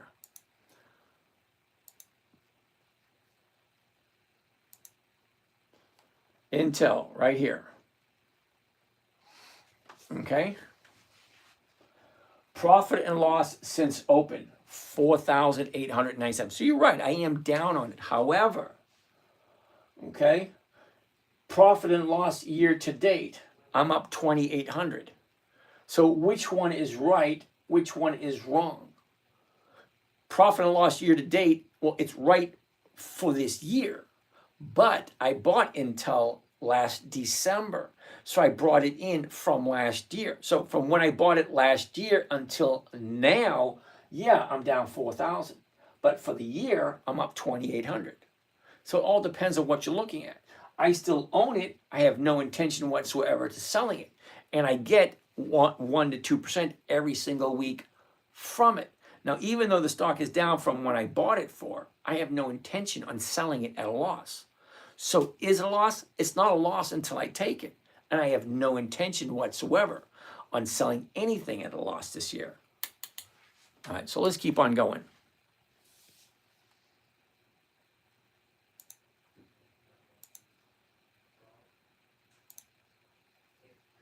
All right. Flacca, do you have to own a stock to do a covered call, not holding on margin? You can do it on margin if you want, but you do have to have a stock in order to sell something against it to have it be considered as a covered call. Flacca, just wanted to come and say this. Turned 500 to 11,000 1 month trading gold, currency, blah, blah, blah, blah, blah. Well, Flacca, good for you. It's not what I do here, but okay. Jack, DKNG, DraftKings, no. Sorry, dude. Airplane Spotter, hey, I invested in VOO and I'm only 24. Well, I feel bad for you. The reason why I say I feel bad for you, okay, Airplane Spotter, hold on a second. Now, the reason why I say I feel bad for you, VOO. Hey, Melody, how are you? Okay, so Vanguard ETF, okay, VOO. It has dividends all the way back until 2010. 15 years. It doesn't quite make it. Okay? But hold on. Let's check out the numbers for VOO. 56, 53, that's backwards. 54, 57, 58, 69. That looks good. 57 backwards. 64, 69, 94, 67 backwards. 74, 79, 91, 78 backwards.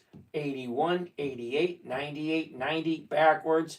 95, 109, 101 backwards. 95 backwards. 88 backwards. 130, 1 backwards. Do you see what I'm saying? VOO, it goes up, it goes down, it goes up, it goes down. It does not have consistency of profitability. And it's only 15 years old. Okay, but wait, it does get worse. Believe it or not, you're thinking to yourself, well, it's not consistently profitable. How could it get worse? Well, here we are. You ready? We'll look at the summary. Here we go. The yield. You have any idea what the yield is? Okay, right now the stock is going for $550.90. You take all the dividends, you add them all together, and then you divide it by the purchase price, $555, and that gives you your rate of return or your yield. And the yield for VOO is 1.2%. 1.2%. That's horrible. That's for the year. That's not a week, not a month, not a quarter. That's for the year. Okay, explain to me why you think 1.2% per year is a good idea. What else should I invest in? Thank you. Airplane Spotter, you're new here. I can't tell you what to invest in. What I can tell you is I only look at stocks that are consistently profitable. That means every single year they make more money year after year after year, and the dividends get higher and higher and higher. So I'm here every night from 9 p.m. until 11:30 showing everybody how to get a simple, safe, predictable, consistent 1% per week. And I know 1% per week for somebody your age doesn't sound good at all, but it comes to over 50% per year. At 1% a week, you can double your money every 13 to 14 months. You can't do that anywhere else. What's up, my brother? Long time. Johnny Harris, how are you today? Joe, too. We have to look at that one tomorrow. SNP, I have no idea what that one is. Oh, Snapple. Ooh, interesting. Okay, Jack, how's Nike on dividends? We'll have to look at it tomorrow. Quinn, PNC. Verizon, Pfizer, MGA. I have no idea what MGA. Comcast, yes. Pfizer, yes. Visa, yes. PNC, MGA. I don't really familiar with that one. Okay, Airplane Spotter. What software am I using? I'm using Thinkorswim. What should I do if I'm down at 100,000 on AMD shares? Should I just hold? Okay, first and foremost, I would never have done AMD shares. Okay, for me, no dividends, no thank you. No consistency in profitability, no thank you. AMD, I would never have done. So telling you what to do with AMD, I honestly could not tell you because there's a lot of missing information in that little tiny 2-sentence little question you have there. S&P 500 thoughts? No. That's my no. Teach me I'm new. Pola. Yeah, I'm here every night. No complaining, just a thought. Okay, thanks, Jack. Why the 20-year rule? Okay, Sebastian, it's a personal rule for me. Okay, I'm 61 years old. I'm retired. Okay, I've been working since 1973. That's a long time. Okay, I have X amount of dollars. That's it. There's 9,875 companies you can invest in at any moment in time. So my question to you would be, what is your investing criteria? You know what mine is. 20 years of profitability and weekly options. That's it. Just 2 rules for me. Just 2. 20 years of increased profitability and weekly options. That's it. That's mine. You figure out what's right for you. That works for me. Now, I've been doing this for a long time, and that works for me. So I'm from a generation called the Gen Xers. A lot of people don't like us. The funny thing is, we really honestly don't care what you think of us. I know, it's strange. So we have a saying, if it ain't broke, don't fix it. Or look at it this way, if it's working fine, leave it alone. So Sebastian, why the 20-year rule? Because it's working just fine. Okay, if it's working fine, leave it alone.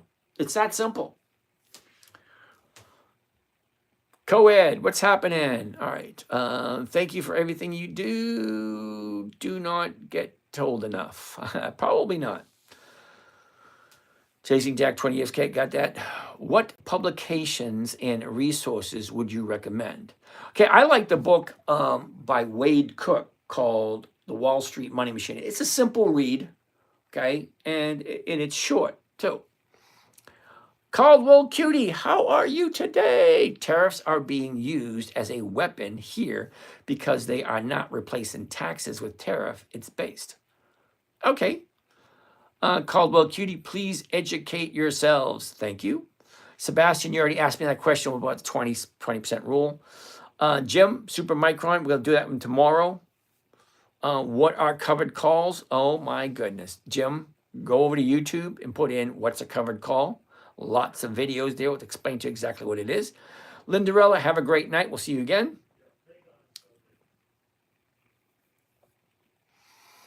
Now, we already looked at MU. I wasn't here, okay. And Inod, never heard of it.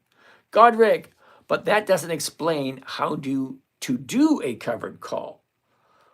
Now, Godric, this episode is recorded on YouTube. Now, I've done 3 or 4 covered call examples where we looked at the charts, we looked at the numbers, we actually did a couple of them right here, right in front of you. I actually did one. Actually, I did 3 or 4 of them. So it's there. All you have to do is just see it. That's an awful example considered a misdemeanor. Okay, Caldwell Cutie, thank you. His Chasing Jack, theft of service. Okay, I'm a little bit lost here, Caldwell Cutie. How about Generac stock? We'll have to look at that one tomorrow. That's per contract. That's correct. You forgot taxes. Okay, no, I didn't. I said if you're concerned about taxes, you really need to talk to a tax strategist or tax planner.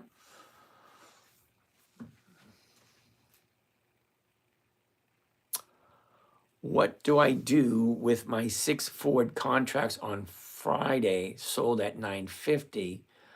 This is my first time. Okay, Caldwell Cutie, I hope you're here tomorrow night because what I'm thinking, Ford